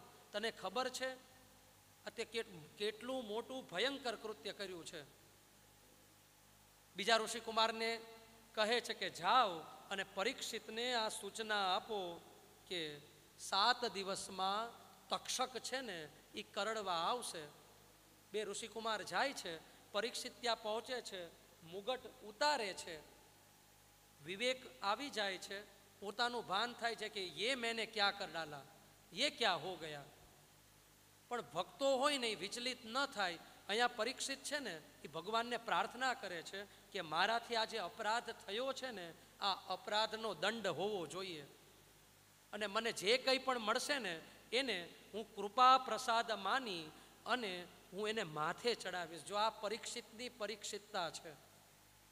7 દિવસમાં તક્ષક આવવાનું છે, આ ખબર પડે છે, રાજી થાય છે, દુઃખી નથી થતા. એ સામાન્ય સંસારી હોત ને દુઃખી થઈ જાત, ભગવાનને મૂકી દેત. પણ આ છે ને પાંડવ વંશનો છે બાળક, પાંડવો છે એમના દાદા હતા, પાછો ક્યાં પડે, ભગવાનને નમસ્કાર કરે છે, બધું છોડી દે છે મનથી. જન્મે જઈને રાજ સોંપે છે અને પોતે ગંગા કિનારે આવી જાય છે, અનશન લઈ લે છે કે હવે તો હું અન્ન પણ ધારણ નહીં કરું. ગંગા મૈયા વહે છે, હું ગંગા મૈયાને પણ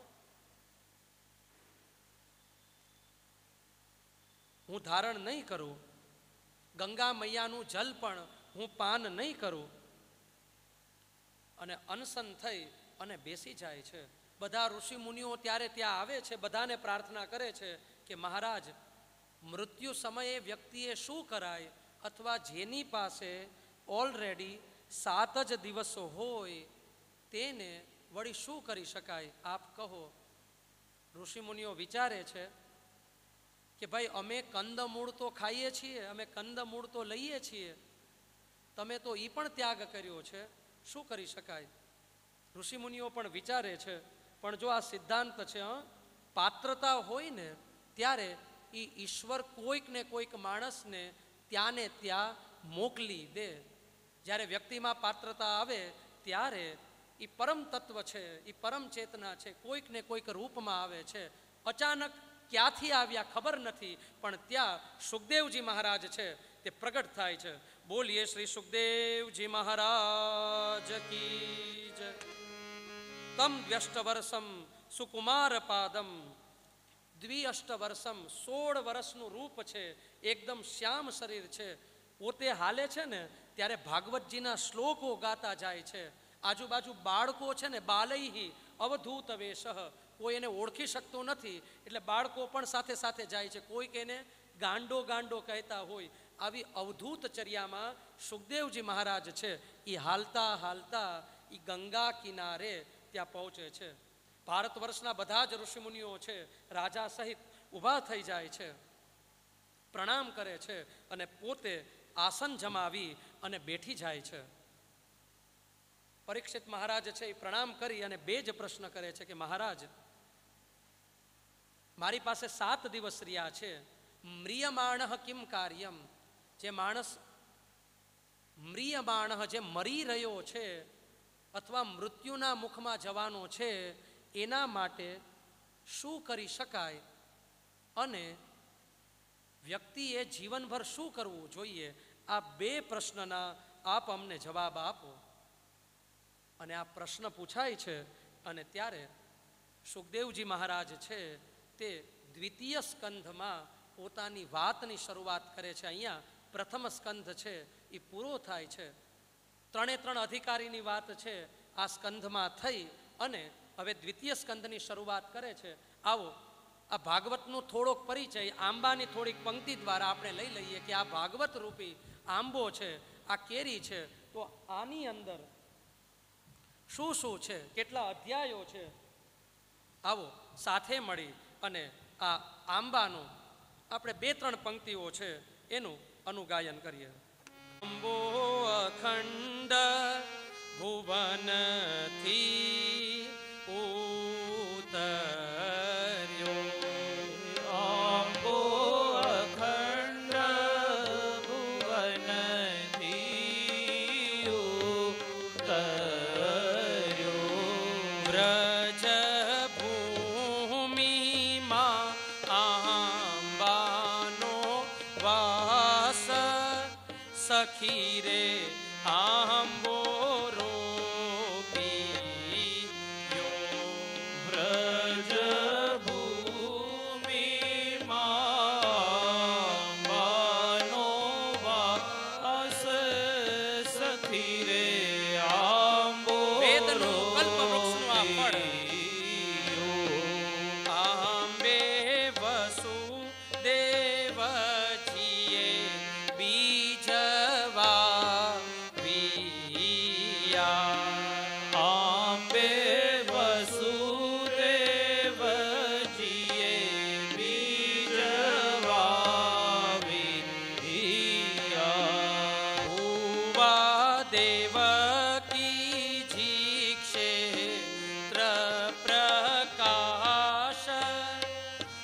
સખી રે આંબોરો પીયો. ભુવા દેવકીજી ક્ષેત્ર પ્રકાશ સખી રે આંબોરો પીયો. આંબો ધ્રુવ પ્રહલાદે અનુભવ્યો. આંબો કોણે કોણે અનુભવ્યો છે આંબો? પ્રહલાદે અનુભવ્યો. તેની સેવનારી છે વ્રજનાર સખી રે આંબો રોપીયો. તેની સેવનારી છે વ્રજનાર સખી રે આંબોરો પીયો. તે ફળ શ્રી શુકદેવજી લઈને આવ્યા. તે ફળ શ્રી શુકદેવજી લઈને આવ્યા. પરીક્ષિત બેઠા છે ગંગા તીર સખી રે આંબો રોપીયો. પરીક્ષિત બેઠા ગંગાને તીર સખી રે આંબોરો પીયો. આંબો અખંડ ભુવનથી ઉતર્યો. આંબો અખંડ ભુવનથી ઉતર્યો. શ્રી સુખદેવજી મહારાજ મહારાજ કી જય. બીજા સ્કંધમાં પરીક્ષિતે આ પ્રશ્ન કર્યા કે જે માણસ મ્રિયમાણ છે, જે મરી રહ્યો છે, એક રીતે આપણે સૌ મ્રિયમાણ છે, આપણે સૌ મૃત્યુના મુખમાં જઈ રહ્યા છીએ. યક્ષ યુધિષ્ઠિરનો સંવાદ જે મહાભારતમાં છે અને એમાં યક્ષ બહુ જબરદસ્ત પ્રશ્ન પૂછે છે કે આ જગતનું મોટામાં મોટું આશ્ચર્ય શું? અને ત્યારે યુધિષ્ઠિરજી જવાબ દે છે કે અહની અહની ભૂતાની ગચ્છંતી યમ મંદિરમ શેષાહ સ્થાવરમ ઇચ્છંતી કિમાશ્ચર્યમ અતઃ પરમ. એવરી સેકન્ડ અહની અહની ભૂતાની, હર ક્ષણ માણસ મૃત્યુના મુખમાં જઈ રહ્યો છે, છતાં પણ બધાને એમ લાગે છે કે આપણે અજર અને અમરનો પાટો લઈને આવ્યા છીએ. શેષાહ સ્થાવરમ ઇચ્છંતી. મૃત્યુનો ડર કોને લાગે? સ્મશાનમાં જે સગાવાલા હોય ને એને આમ થોડીક વાર આમ ચિતામાં છે ને ઓલું આમ બળતું હોય ને ભડ ભડ ભડ, અને ત્યારે છે ને વૈરાગ્યની વાતો થતી હોય. ખરેખર બધું મિથ્યા છે, કોઈ કોઈનું નથી રે, માણસ વયો ગયો. પણ જેવા ઘરે જાય ને સ્નાન કરે, ચા મૂકજો ને, એ ચાની ચુસ્કી સાથે છે ને આ સ્મશાન વૈરાગ્ય છે શાંત થઈ જાય. એ તરત છે ને પછી વ્યવહાર યાદ આવે. તો શેષાહ સ્થાવરમ ઇચ્છંતી, બધાને એમ લાગે કે હું અજર ને અમર પાટો લઈને આવ્યો છું. આ મોટામાં મોટું આશ્ચર્ય છે. This is a wandering, this is a wonder. આ આશ્ચર્ય છે. એટલે સુખદેવજી મહારાજ શરૂઆતમાં વરિયાનેશતે પ્રશ્ન કૃતો લોકહિતમ નૃપ. વરિયાન એશતે પ્રશ્ન. જબરદસ્ત ચર્ચા થતી હોય ક્લાસમાં અને કોઈક વિદ્યાર્થી પ્રશ્ન પૂછે ને અને એ જાણકાર સાહેબ હોય ને રાજી થઈ જાય, આમ શાબાશી આપે કે વાહ બેટા જબરદસ્ત પ્રશ્ન કર્યો. કારણ કે એમને ખબર હોય કે આ પ્રશ્નમાં આખો સિદ્ધાંત છે. એમ પરીક્ષિતે આ જે પ્રશ્ન કર્યો ને એટલે એ પ્રશ્નને વધાવે છે, વરિયાન એશ તે પ્રશ્ન. આમ તો હકારાત્મક સુદ્રઢીકરણ આપે, જે સાહેબ વિદ્યાર્થીને આપે, વેરી ગુડ બેટા, એમાં સુદ્રઢીકરણ છે. વરિયાન, બહુ સરસ પ્રશ્ન કર્યો. મહાત્માઓ તો એમ કહે છે કે વથી કેમ શરૂઆત કરી એની પણ ચર્ચા છે, કે કેમ ભાઈ વથી ચર્ચા કરી. સુખદેવજી મહારાજ પહેલો અક્ષર વ જ કેમ બોલ્યા. ભાગવતજીનું મંગલાચરણ છે તો જ જ કેમ. ગોપી ગીત આવશે ત્યારે જયતી તે ધિકમમાં જ કેમ. આવી પણ ચર્ચા છે. કેટલું ખેડાણ કર્યું છે. એક તો શ્રીધરી ટીકા, ભાગવતની જે માન્ય ટીકા છે, કે જેને વાંચ્યા વગર સિદ્ધાંતો ન મળે, એ ટીકાનું નામ છે શ્રીધરી ટીકા, જે શ્રીધર સ્વામીએ રચી છે. અને મારા આમ તો દાદા ગુરુ, ગુરુના પણ ગુરુ શ્રી અખંડાનંદ સરસ્વતી, એમને વાંચવો એક લાવો છે. એક આપણા ગુજરાતમાં ભિક્ષુ અખંડાનંદ અને એક આ વૃંદાવનના સંત સ્વામી અખંડાનંદ સરસ્વતી મહારાજ શ્રી. આમ તો જનાર્દન દાદા, જેમની પાસેથી અમે ભાગવત ભણ્યા, એમની પાસેથી ભણેલા હતા, એટલે આમ પણ અમારા દાદા ગુરુ થાય. એમને વાંચીએ ને ત્યારે એમ થાય કે ભાગવત છે ને એ આપણે તો કાંઈ જાણતા જ નથી, આવા મહાત્માઓ છે તે જાણે છે. વથી કેમ શરૂઆત કરી? તો વમ ઇતિ અમૃત બીજમ. વ છે ને એ અમૃત બીજ છે. કોઈ મરતો માણસ હોય ને તો ત્યાં અમૃત આપવું પડે, એ વ અમૃત બીજ છે. એટલે શબ્દ દ્વારા છે ને અમૃત બીજ આપ્યું અને એનાથી શરૂઆત કરી. વ ઇતિ અમૃત બીજમ. સુખદેવજી મહારાજ કહે છે કે વ્યક્તિએ પહેલાં તો ધ્યાન ધરવું જોઈએ. જ્યારે આવો કોઈ વ્યક્તિ હોય ને તો પહેલાં એક ઉદાહરણ આપે છે કે પરીક્ષિત, ડોન્ટ વરી, તું ચિંતા કરમાં. તારી પહેલાં પણ એક આવો જ રાજા થઈ ગયો હતો. એની પાસે તો 7 દિવસ પણ ન હતા, છતાં પણ એનો ઉદ્ધાર થઈ ગયો. તારી પાસે તો 7 દિવસ છે. જો આ પોઝિટિવિટી. રામજીના વંશમાં રામજી પહેલા ખટવાંગ નામના રાજા થઈ ગયા. આ ખટવાંગ રાજા દેવતાઓ પાસે ગયા હતા અને જ્યારે પાછા આવતા હતા ત્યારે ખટવાંગે પૂછ્યું કે તમે મને ઈ તો કહો કે મારી પાસે કેટલો સમય છે. દેવતાઓએ ગણતરી કરીને કીધું, તમે પૃથ્વી ઉપર જશો ને 48 કલાક, 2 દિવસ, 48 કલાક છે. એ 48 કલાકમાં એ ધ્યાન કરતા કરતા સહજ રીતે એમનો ઉદ્ધાર થઈ ગયો. તો તું ચિંતા કરમાં, તારી પાસે 7 દિવસ છે. જો આમ દુઃખી હોય ને કોઈ એવો આવી જાય, ચિંતા કરમાં, તારી જેવું દુઃખ તો કાંઈ નથી, તારી જેવા તો કેટલા થઈ ગયા. આ શબ્દ પણ સધિયારાનું કામ કરે. કોઈ આપણો માણસ હોય ને ખભે હાથ મૂકી દે, કાંઈ ચિંતા કરમાં, હું છું ને. ભલે એ કાંઈ નહીં કરે પણ એ હું છું ને એ એવો મોટો સધિયારો થઈ જાય, એ જીવન એમાંથી નીકળી જાય. સુખદેવજી મહારાજ કહે છે કે આવો કોઈ વ્યક્તિ હોય તો સાધક તરીકે જેનું મૃત્યુ નજીક હોય ને શું કરવું ને એ ભાગવતજી શીખવાડે છે. રામાયણ છે ને એ જીવતા શીખવાડે અને ભાગવત છે ને એ મરતા શીખવાડે. કેવી રીતે મરવું ને, હાઉ ટુ એક્ઝિટ, એ પણ મહત્વનું છે. એટલા માટે જ મરીઝ સાહેબનો શેર છે કે બધો આધાર છે એની જતી વડાના, એની જતી વેડાના જવા પર. બધો આધાર છે એની જતી વેડાના જવા પર.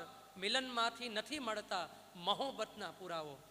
આવે તો બધા છે, કેવી રીતે જાય, वो कैसे ગયા, હાઉ ટુ એક્ઝિટ, કેમ જાય છે ને એના ઉપર આધાર છે. કેવી રીતે જાય, કેવી રીતે મૃત્યુ થાય એ પણ મહત્વનું છે. તો આ મૃત્યુનો કોર્સ છે.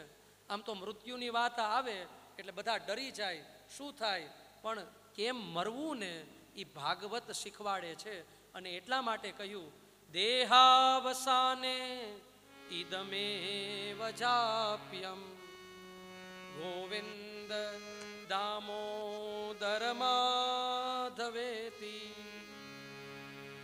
દેહાંતે તવ સાનિધ્યમ દેહિ મે પરમેશ્વર.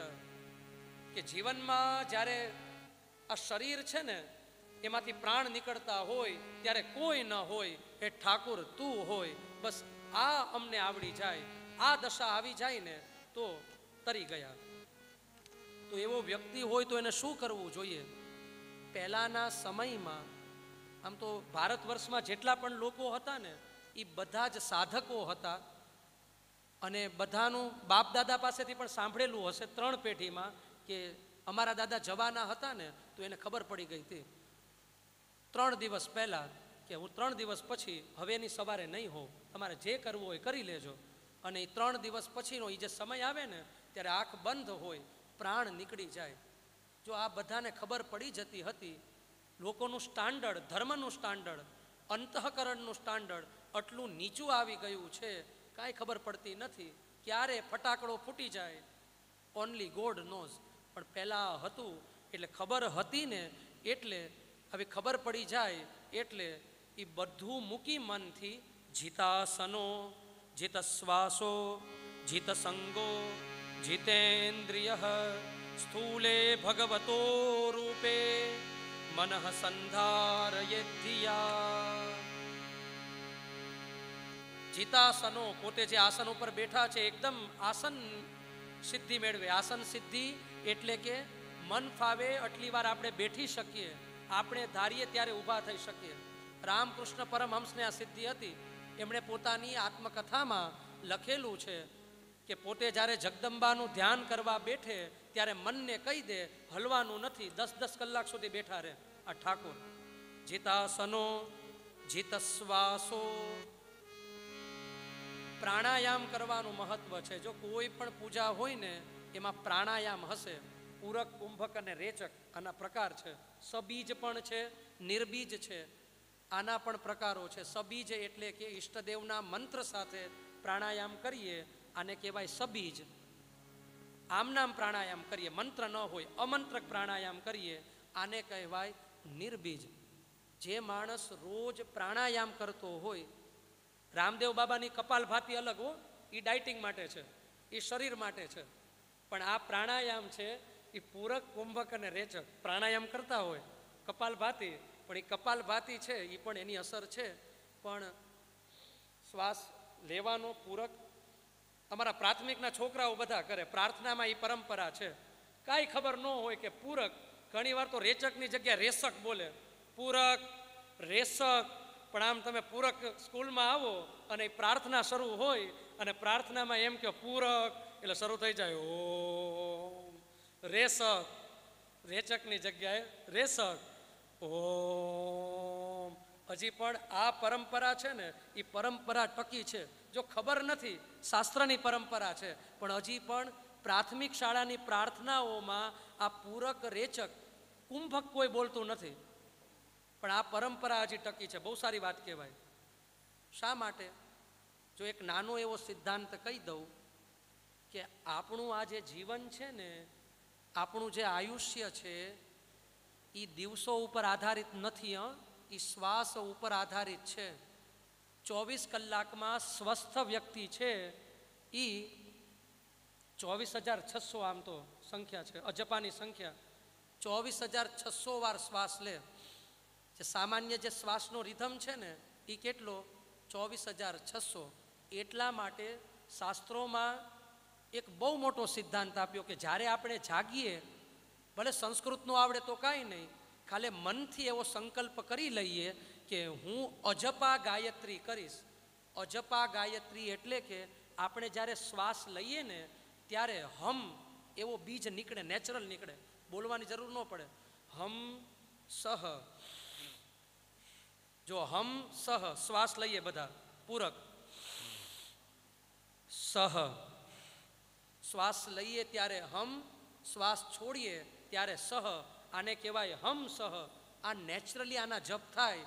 પણ સવારે સંકલ્પ કરી લઈએ ખાલી અજપા ગાયત્રીમાં હમ કરીશીએ, આ સંકલ્પ થઈ જાય ને પુણ્ય બધું મળી જાય. પણ આ ખબર જ ન હોય તો જે પણ શ્વાસ, ત્યારે મંત્ર કરવાના જ નથી, પણ સવારે આટલું બોલીએ ખાલી ગુજરાતીમાં અજપા ગાયત્રી હું કરીશ. બ્રશ પહેલાં પથારીથી જાગીએ ને, પ્રભાતે કર દર્શનમ, હવે તો કપ દર્શનમ થઈ ગયું છે. કપ દર્શનમ, પ્રભાતે કપ દર્શનમ, યંત્ર દર્શનમ, પેપર દર્શનમ.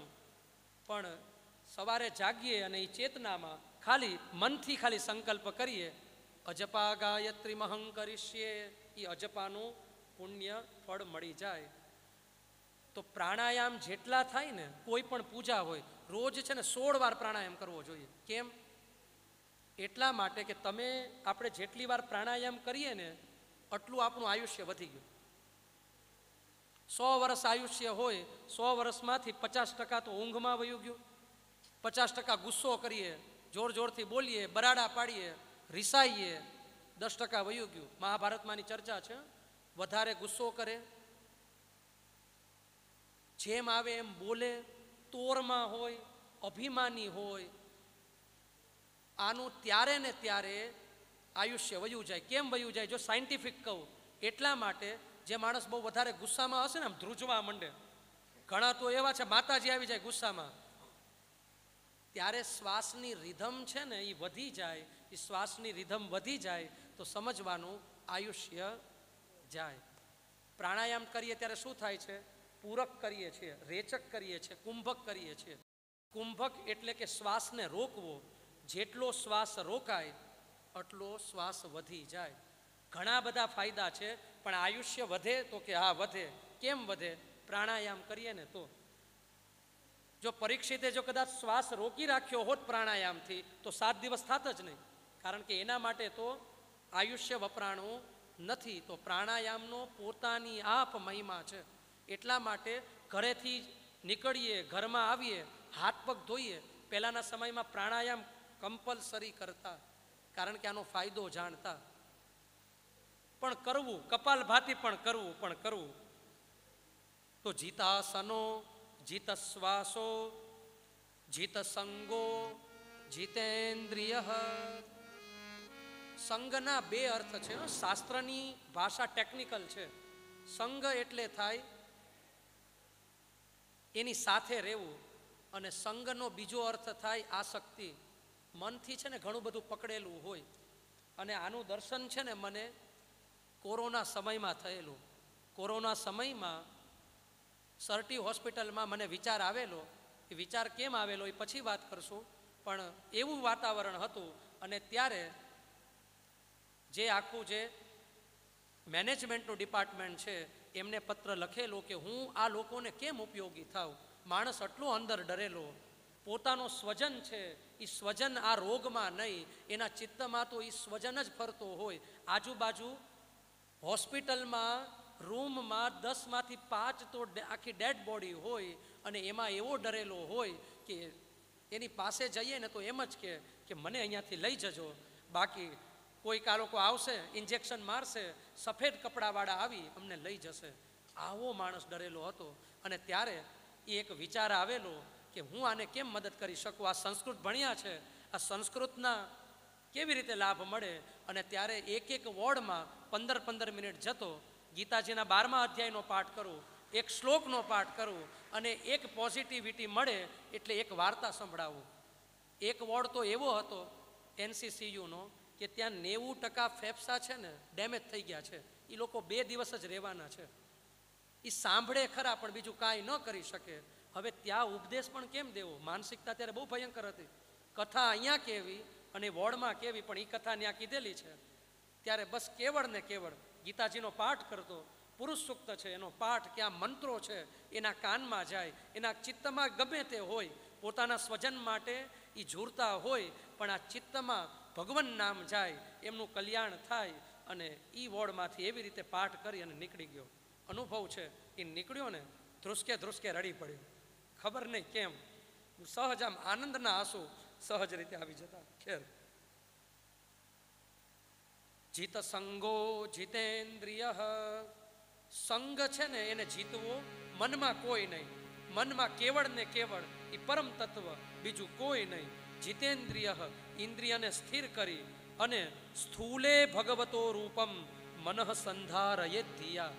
પોતાના મનને ભગવાનનું જે સ્થૂળ રૂપ છે એ સ્થૂળ રૂપમાં ધ્યાન ધરવું. આવો એક શ્લોકનો પાઠ કરીએ. પાતાલમેતસ્ય હિ પાદમૂલમ પઠન્તિ પાર્ષ્ણી પ્રપદે રસાતલમ મહાતલમ વિશ્વસૃજોથ ગુલ્ફૌ તલાતલમ વૈ પુરુષસ્ય જંઘે. સાધકો સ્થૂળ રૂપમાં નારાયણનું ધ્યાન ધરતા હોય છે. પાતાળ છે ને એમના ચરણ છે. પાર્ષ્ણી પ્રપદે રસાતલમ, જે પ્રપદ છે, જે ઢીચણ છે ને એ રસાતળ છે. મહાતલમ વિશ્વ સૃજોથ ગુલ્ફૌ, તલા તલમ વૈ પુરુષસ્ય જંઘા. આકાશ છે ને એ નારાયણનું નાભી છે, બ્રાહ્મણ છે ને એનું મુખ છે. નાભ્યાસીદંતરી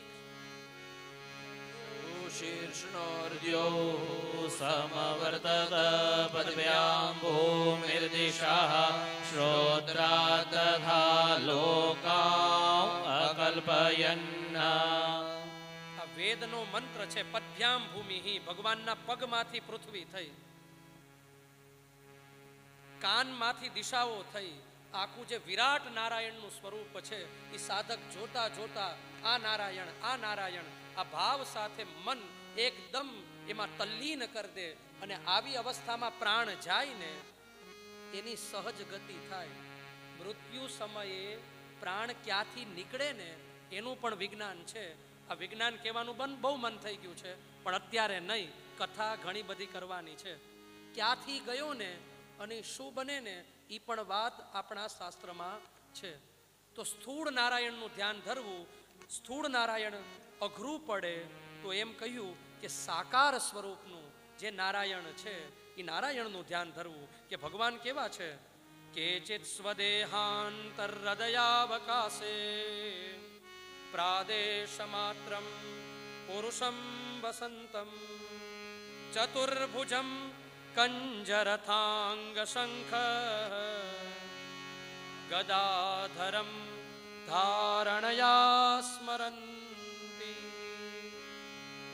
હૃદયરૂપી વિષ્ટરમાં, જો આ વિષ્ટર છે ને, વરરાજા લગ્નના મંડપમાં આવે અને બ્રાહ્મણ બોલશે વિષ્ટરો વિષ્ટરો વિષ્ટરઃ પ્રતિગૃહ્યતામ પ્રતિગૃહણામિ. લગ્નને એવા પ્રોફેશનલ કરી નાખ્યા છે કે બેન્ડ બાજામાં બધાને રસ હોય. ગોર બાપા શું વિધિ કરે છે, આ શું આવ્યું, કોઈને રસ ન હોય.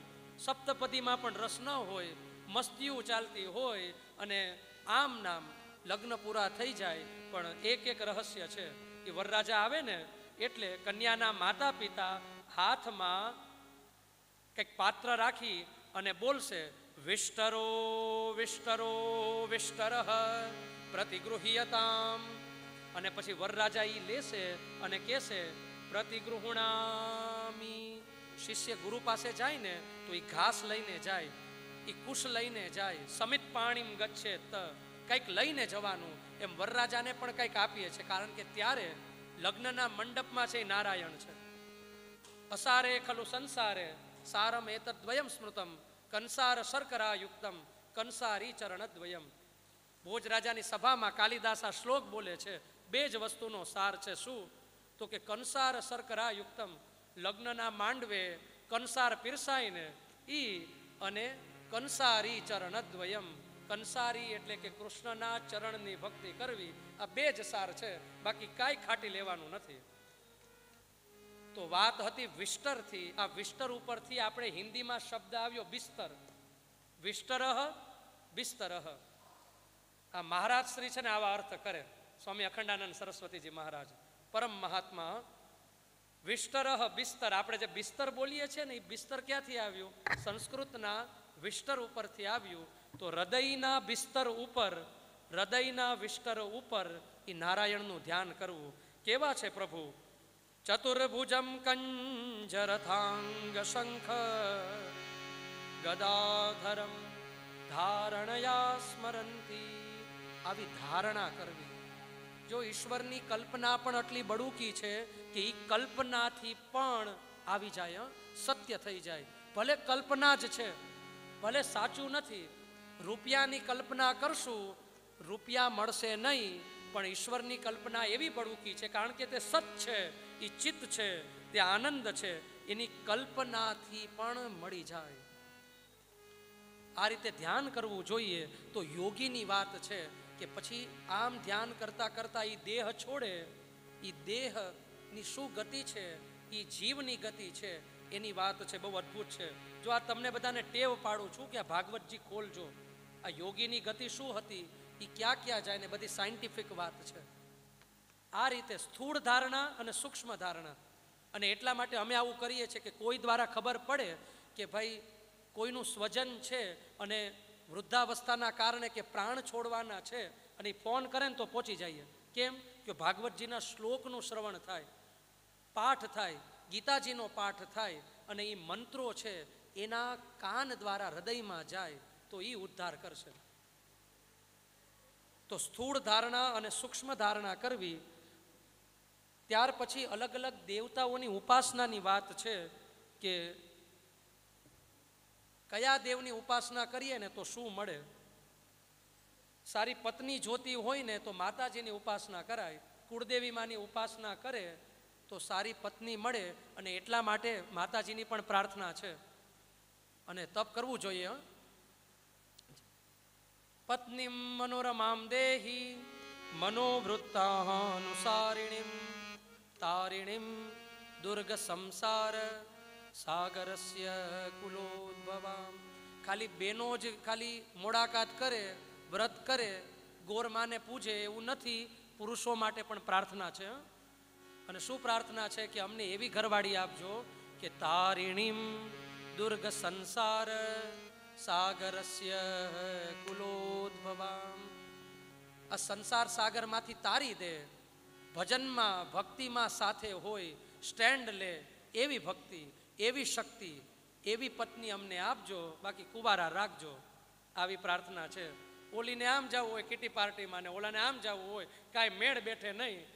પછી પરાણે સગાવાલા ભાઈબંધો છે મેળ બેઠાવે પણ એમ નહીં. તારિણીમ દુર્ગ સંસાર. લગ્નોત્સુક યુવક હોય ને તો એને આ શ્લોકનો પાઠ કરવો. તારિણીમ દુર્ગ સંસાર સાગરસ્ય કુલોદ્ભવામ. બહેનો માટે પણ શ્લોક છે પણ એ આગળ આપણે જોશું. જ્ઞાનની પ્રાપ્તિ કરવી હોય તો ભોળાનાથની ઉપાસના કરવી. આવો 25 થી 30 દેવતાઓની વાત છે કે અલગ અલગ જોતું હોય. રૂપિયા જોતા હોય ને તો અગ્નિની ઉપાસના કરવી. અગ્નિમાં શ્રી સૂક્તનો હોમ થાય ને રૂપિયા આવે. એવી તક આવે કે ઝડપી લઈએ અને વિટામિન એમ લક્ષ્મી મળે. સારી સ્ત્રી જોતી હોય તો ગંધર્વોની ઉપાસના કરવી.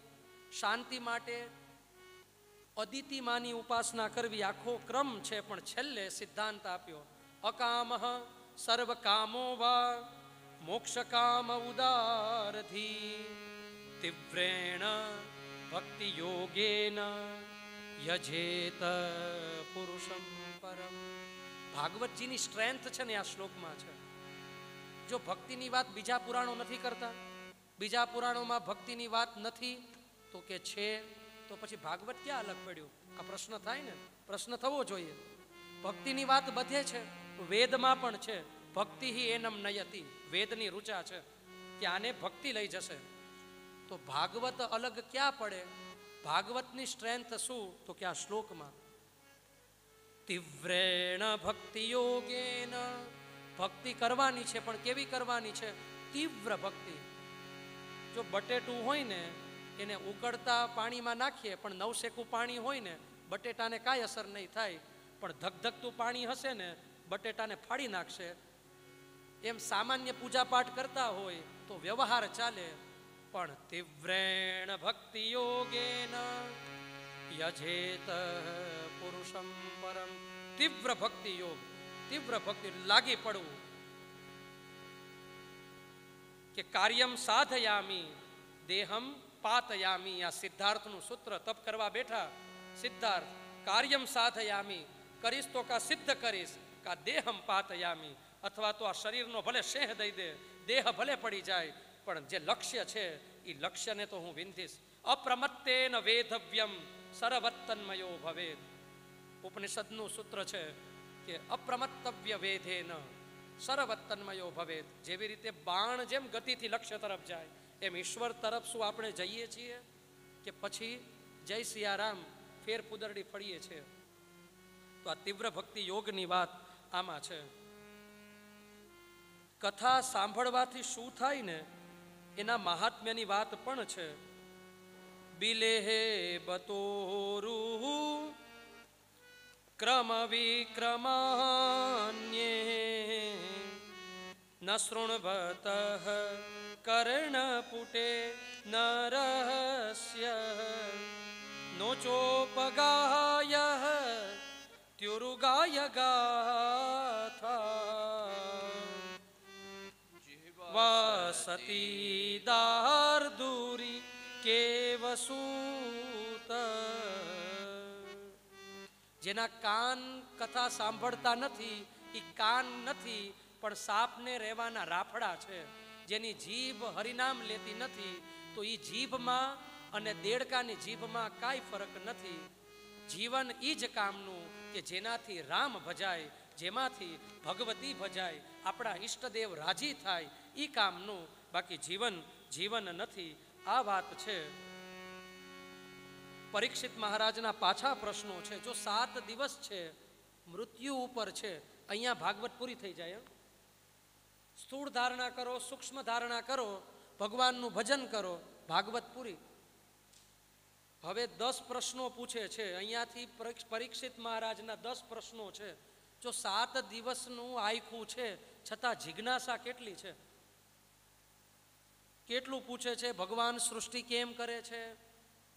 ભગવાન ધારે તો બધું કરી શકે, કારણ કે કર્તુમ સમર્થ, અકર્તુમ સમર્થ, અન્યથા કર્તુમ સમર્થ. આ વેદનું એક વાક્ય છે. એ કરી શકે. જો કર્તુમ સમર્થ કરી શકે, હી કેન, શી કેન. અકર્તુમ સમર્થ હી કાન્ટ, એ ન પણ કરે. અન્યથા કર્તુમ સમર્થ, કંઈક અલગ જ કરે. ધાર્યું હોય કાંઈક અને નીકળે કાંઈક. કોતળામાંથી કંઈક અલગ જ નીકળતું હોય છે આપણા જીવનમાંથી. તો એ બધું કરી શકે તો પછી સૃષ્ટિની રચના કેમ કરે? એ સૃષ્ટિની રચના કરે છે તો આ સૃષ્ટિમાં જે રચના કરી એમાં રો મટીરિયલ શું વાપર્યું, કેવી રીતે રચના કરે છે, શું હતું? આ પૃથ્વી આ કાંઈ નહોતું ત્યારે શું હતું, આ કાંઈ નહીં હોય ત્યારે પણ શું હશે? અમારે બધું જાણવું છે. શાબ્દે બ્રહ્મણી નિષ્ણાત પરમંશ્ચ ભવાન ખલુ. તમે ખાલી વાચક નથી, શબ્દ બ્રહ્મના નિષ્ણાત નથી, તમે તો ઈશ્વરના પણ નિષ્ણાત છો, એના પણ ડૉક્ટર છો, એમના પણ વૈદ્ય છો. મને કહો, અમારે બધું જાણવું છે. અને ત્યારે સુખદેવજી મહારાજ અહીંયા મંગલાચરણ કરે છે, સ્તુતિ કરે છે. નમઃ પરસ્મૈ પુરુષાય ભૂયસે સદુદ્ભવસ્થાન નિરોધ લીલયા ગૃહીત શક્તિ ત્રિતયાય દેહિનામ અંતર્ભવાયાનુપલક્ષ્ય વર્ત્મને ભૂતૈર્મહદ્ભિ યૈમા પુરો વિભુઃ નિર્માયશેતે યદમોહ સુપુરુષઃ ભુંક્તે ગુણાન ષોડશોત્મકઃ સોલંકૃશિષ્ટ ભગવાન વચાંસી મે. જે દરેક મનુષ્યના શરીરમાં છે અને બધું ગ્રહણ કરે છે એ નારાયણ મારી વાણીને એના ગુણોથી ભરી દે, મને સજાવી દે. સુખદેવજી મહારાજ હવે કથાની શરૂઆત કરે છે, પરીક્ષિતને સંભળાવે છે. સમય 7 દિવસનો છે, ગંગાનો તટ છે અને કહે છે કે તમે મને જે આ પ્રશ્ન કર્યા ને, આ પ્રશ્ન એકવાર નારદજીએ બ્રહ્માજીને કર્યા. જો પ્રશ્નમાંથી પ્રશ્ન, કથામાંથી કથા, કે નારદજીને વળી બ્રહ્મા કેમ મળ્યા, ક્યારે મળ્યા? જ્યારે બ્રહ્માજી પાસે નારદજી જાય છે અને બ્રહ્માજીની સ્તુતિ કરતા કહે છે કે આપ હિરણ્ય ગર્ભ છો, આપથી આ પૃથ્વી થઈ છે, મને આનું રહસ્ય કયો. અને ત્યારે હસતા હસતા બ્રહ્માજી કહે છે કે તમને એમ લાગે છે કે હું દેવ છું, હું પરમેશ્વર છું, મારું પણ કારણ છે. હું કાર્ય છું, મારું પણ કારણ છે. અને મારું કારણ છે ને તે નારાયણ છે. જ્યારે કાંઈ નહોતું અને ત્યારે સૌ પ્રથમ છે ને નારમ આવ્યું. આ નારમ એટલે થાય જલ. જલને કહેવાય સંસ્કૃતમાં નારમ. આપણે ભગવાનને નારાયણ કેમ કહીએ છીએ? નારે શયનમ કરોતી અયનમ કરોતી ઇતિ નારાયણમ. જે જલમાં શયન કરે છે એટલે તે નારાયણ.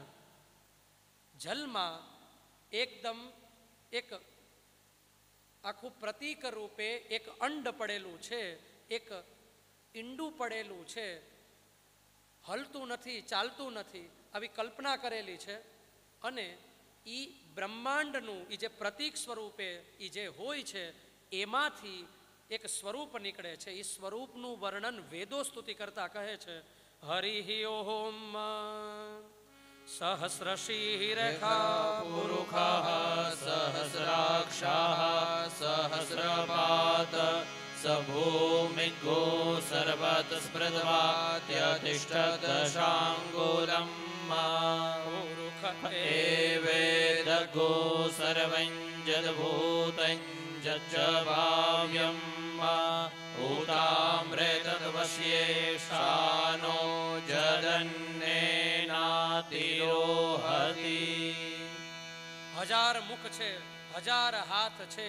એ પરમ પુરુષ નારાયણ એ પહેલા જલમાં બિરાજે છે અને એટલા માટે એમનું નામ થયું નારાયણ. એક રૂપક આપું, જ્યારે માના ગર્ભમાં આપણે હોઈએ છીએ ને ત્યારે આપણે પણ આ નારાયણ જોઈએ છીએ. જલની વચ્ચે હોય છે અને આખું આમ ફરતા હોય છે. એ ગર્ભ પણ જો એક આ નિયમ છે યથા બ્રહ્માંડે તથા પિંડે. યુનિવર્સમાં જે થાય છે ને એ જ શરીરમાં થાય છે. આપણું આ શરીર છે ને એ નારાયણનું સિમ્બોલ છે. આપણા શરીર દ્વારા જ આખી આ યુનિવર્સ છે, આ બ્રહ્માંડને સમજી શકાય. એ જે ગર્ભ આટા મારતું હોય ને પાણીની વચ્ચે એને જ નારાયણ કહેવાય છે. એ નારાયણનો અંશ, ઓલો મોટો અંશ, આ નાનો અંશ. આ નારાયણ છે એ ભગવાન બધા જ અવતારોનું કહેવાય કે છે ને ગોડાઉન છે. આ ગોડાઉનમાંથી શોરૂમ, આ 100 પીસ નીકળ્યા. આમાંથી બધા અવતારો થયા. ટૂંકમાં બધા અવતારો કહી દે છે, અવતારો તો કહી દે છે. અને પછી એમ કહ્યું કે એતે ચાંસકલઃ સર્વે કૃષ્ણસ્તુ ભગવાન સ્વયં. આ બધા અવતારો છે ને ભગવાનના અંશો. કૃષ્ણ છે ને એ પરમ અવતાર છે. એક રીતે જોઈએ ને તો તમે અને હું આપણે ભગવાનના અંશો છીએ. આની પુષ્ટિ ભગવાન કહે છે, આ વાતમાં સહી કરે છે. મમે ઇવાંશો જીવલોકે જીવભૂત સનાતન મનઃષ્ટાનિન્દ્રિયાણી પ્રકૃતિસ્થાની કરસતી. જીવ મારો અંશ છે. આપણે જ એક રીતે ભગવાનનો અવતાર. આ વિરાટમાંથી સૃષ્ટિની ઉત્પત્તિ થઈ. એ ઉત્પત્તિ શું થઈ એ હજી આપણે આગળના સ્કંધમાં પણ જોવાનું છે કે કાલ આવ્યો, કર્મ આવ્યું, સ્વભાવ આવ્યો, એમાંથી પંચમહાભૂત થયા. બહુ મજાની વાત છે, જાણવાની છે. પણ આ દ્વારા 24 તત્વો ભેગા થયા. એ 24 તત્વ તમને પણ છે ને લેસનમાં આપું કે 24 તત્વો બનેલા છે. એ 24 તત્વ શું એ વિચારીને કાલે આવવાનું છે. પણ એ 24 તત્વો ભેગા થયા પણ કાંઈ એ પુરુષમાં છે ને હલન ન થયું, સમચલન ન થયું. પણ પછી પોતે એ વિરાટ નારાયણ એમાં પ્રાણ સ્વરૂપે આવે છે અને વિરાટ પુરુષ છે ને જાગ્યો. જો આ ગર્ભમાં આમ નામ આટા મારતું હોય એ ગર્ભ, પણ એમાં જ્યારે પ્રાણ પુરાય ને અને ત્યારે એમાં ચૈતન્ય આવે. યથા બ્રહ્માંડે તથા પિંડે. એ ચૈતન્ય છે ને એટલે હાલે છે, એ ચાલે છે, એમાં સંચલન થાય છે. તો એ ભગવાનનું આદિનારાયણ સ્વરૂપ. બ્રહ્માજી પોતાની વાત કહે છે કે હું ભગવાનની નાભીમાંથી નીકળ્યો. નાભીમાંથી કમળ, કમળમાંથી બ્રહ્માજી થયા. બ્રહ્માજી જેવા પ્રગટે છે, આજુબાજુ જોવે છે કે હું કોણ, હું ક્યાંથી. જો આપણને પણ આ પ્રશ્ન થાય, જો બુદ્ધિ છે ને એ બ્રહ્મા છે. આપણી બુદ્ધિ છે ને પ્રશ્નો થવા જોઈએ. બુદ્ધિના દેવ કોણ? બ્રહ્માજી. પ્રશ્નો થાય સ્વાભાવિક છે, કારણ કે એના અધિષ્ઠાતા દેવ છે બ્રહ્માજી. હું કોણ, હું ક્યાંનો, હું ક્યાંથી, અત્યારે છે એ રહેવાના છે, આવા બધા પ્રશ્નો થવા જોઈએ. જવાબ ન મળ્યો. અદૃષ્ટ વાણી સંભળાય છે. એ વાણીની પણ ઉલ્લેખ છે. 16 શબ્દમ. જો આખું વૈયાકરણની વાત કરીએ, વર્ણમાલાનો 16મો અને 21મો અક્ષર સંભળાય છે. ચાલો આમ લેસનમાં આપું. વર્ણમાલાનો 16મો અક્ષર અને 21મો અક્ષર કયો? તમે આટલા સુગ્ન શ્રોતા છો, એવા ડિસિપ્લિનથી સાંભળો છો ને એમ થાય કે હજી કંઈક ને કંઈક કહીએ. બાકી આ બધું સહજ રીતે દર્શન કરીને આગળ વધારી દેવાય એવું થાય. કખ ગઘંગ ચછ જઝય ટઠ ડઢણ ત. 16મો અક્ષર ત અને તથ દધન પ. 16મો અને 21મો અક્ષર ત અને પ. ત પ તપ કરો, તપ કરો, તપ કરો, અંદર ઉતરો, અંદર જાઓ, અનુભૂતિ થશે. બ્રહ્માજી 1000 વર્ષ સુધી તપ કરે છે અને જે અનુભૂતિ થાય છે, ભગવાન નારાયણ સહજ રીતે પ્રગટે છે. ભગવાન નારાયણે સૌ પહેલાં દર્શન દીધા હોય તો બ્રહ્માજીને બ્રહ્માજી સ્તુતિ કરે છે અને પછી ભગવાન કહે છે કે મારું જ્ઞાન તમને આપું છું, આ જ્ઞાનથી તમે સૃષ્ટિનો વિસ્તાર કરજો. એ જ્ઞાનમાં 4 શ્લોક કે છે, એ 4 શ્લોકમાંથી આખું ભાગવત છે. આ 4 શ્લોક પણ સમજી લઈએ ને, ભાગવત આવી ગઈ. ઘટાદાર વૃક્ષ હોય પણ વૃક્ષના બીજમાં શું હોય? વૃક્ષની અંદર બીજ હોય. એમાં આખું ભાગવત 18,000 શ્લોક, એનું બીજ શું? આ 4 શ્લોક. આ 4 શ્લોકનો વિસ્તાર તે જ ભાગવત છે. બ્રહ્માજી આગળ આગળ સૃષ્ટિ કરે છે અને સૃષ્ટિ કરી અને પછી ભગવાન કપિલદેવની કથા આવે છે, જ્ઞાનાવતારની કથા આવે છે. અત્યારે કપિલદેવને પ્રણામ કરીએ અને આ જે કંઈ પણ કથા છે એ કાલના સત્રમાં આપણે જોશું. ત્યાં સુધી 2 મિનિટ માટે હરિનામ સંકીર્તન અને આગળનો ક્રમ છે એ આપણે લેશું. કૃષ્ણ ગોવિંદ ગોવિંદ ગોપાલા, કૃષ્ણ ગોવિંદ ગોવિંદ ગોપાલા, કૃષ્ણ ગોવિંદ ગોવિંદ પ્રેમ સે ગાઈએ. ગોપાલા, કૃષ્ણ ગોવિંદ ગોવિંદ ભજ મુરલી મનોહર નંદલાલા, ભજ મુરલી મનોહર નંદલાલા, ભજ મુરલી મનોહર નંદલાલા, ભજ મુરલી મનોહર નંદલાલા, કૃષ્ણ ગોવિંદ ગોવિંદ ગોપાલા, કૃષ્ણ ગોવિંદ ગોવિંદ ગોપાલા, કૃષ્ણ ગોવિંદ ગોવિંદ ગોપાલા, કૃષ્ણ ગોવિંદ ગોવિંદ ગોપાલા, ભજ મુરલી મનોહર નંદલાલા, ભજ મુરલી મનોહર નંદલાલા, ભજ મુરલી મનોહર નંદલાલા, ભજ મુરલી મનોહર નંદલાલા, કૃષ્ણ ગોવિંદ ગોવિંદ ગોપાલા, કૃષ્ણ ગોવિંદ ગોવિંદ ગોપાલા, કૃષ્ણ ગોવિંદ ગોવિંદ ગોપાલા,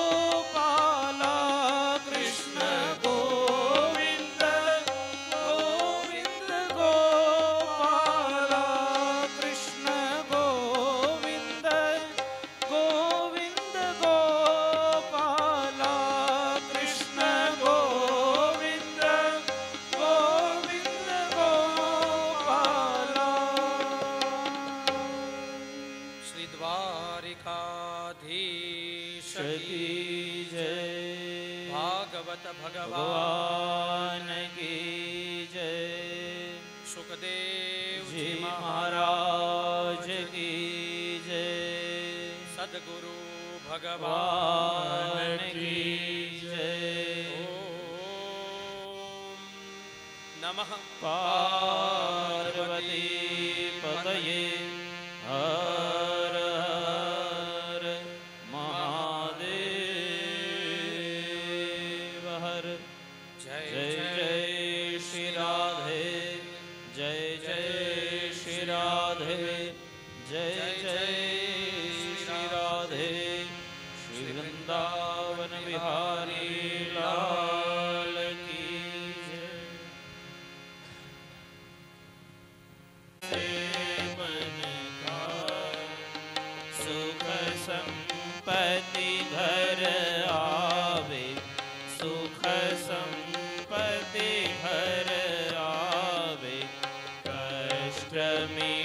चेतन का।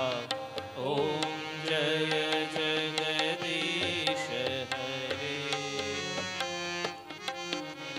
मात पिता तुम मेरे, शरण ग्रहो में किसकी।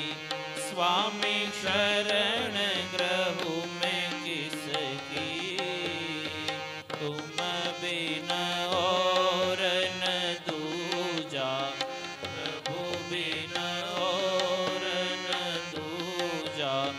आश करूं मैं किसकी। ओम जय जगदीश हरे। तुम पूर्ण परमात्मा, तुम अंतरयामी। स्वामी तुम अंतरयामी। परब्रह्म परमेश्वर, परब्रह्म परमेश्वर।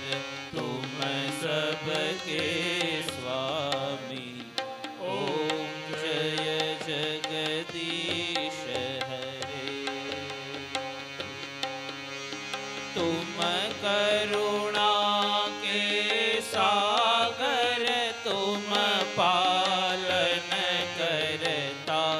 स्वामी तुम पालन करता।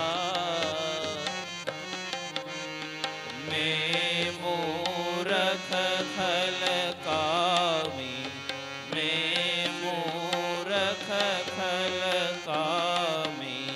कृपा करो भरता।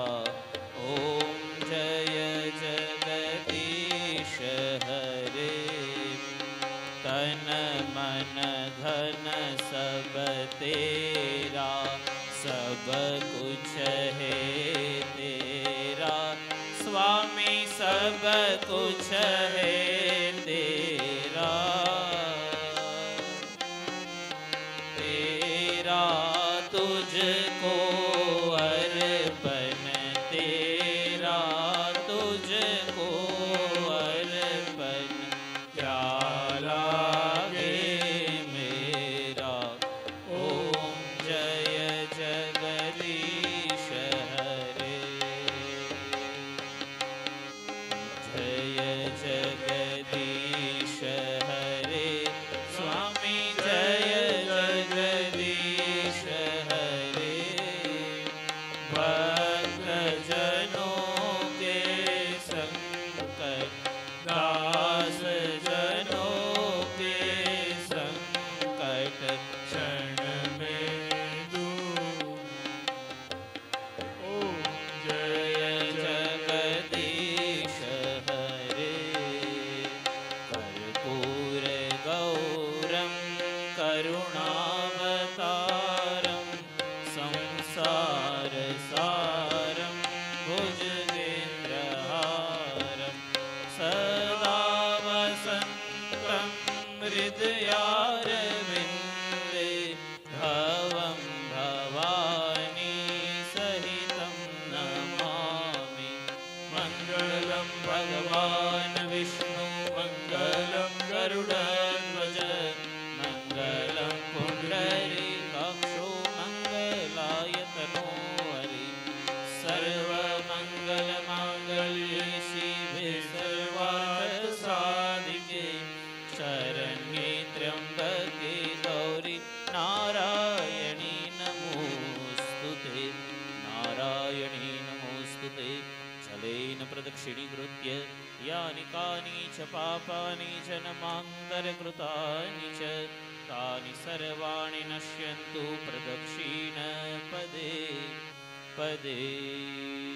हस्तेश्च देवाभिवन्दनं देवाभिवन्दनं। स्वात्मकल्याणार्थे स्वात्माभिवन्दनं। हस्तं प्रक्षाल्य अञ्जलो पुष्पाण्यादाय। हरिः ॐ। ॐ जग्नेन जग्नमयजन्त देवास्तानि धर्माणि प्रथमान्यासन्। ते गेहनाकं महिमानः सचन्त यत्र पूर्वे साध्याः सन्ति देवा विद्याबुद्धिधनैश्वर्यं पुत्रपौत्रादिसम्पदः पुष्पाञ्जलिप्रदानेन देहि मे वाञ्छितं फलम् ॐ भूर्भुवस्वः श्रीमद्भागवतमहापुराणाय नमः चरणकमलयुगमेषु मन्त्रपुष्पाञ्जलिं समर्पयामि प्रार्थयेत् कृष्णाय वासुदेवाय हरये परमात्मने प्रणतः क्लेशनाशाय गोविन्दाय नमो नमः ॐ भूर्भुवस्वः श्रीमद्भागवतमहापुराणाय नमः प्रार्थनापूर्वनमस्कारान् समर्पयामि श्रीभागवत भगवान् की जय। ॐ नमः पार्वतीपतये हर हर महादेव।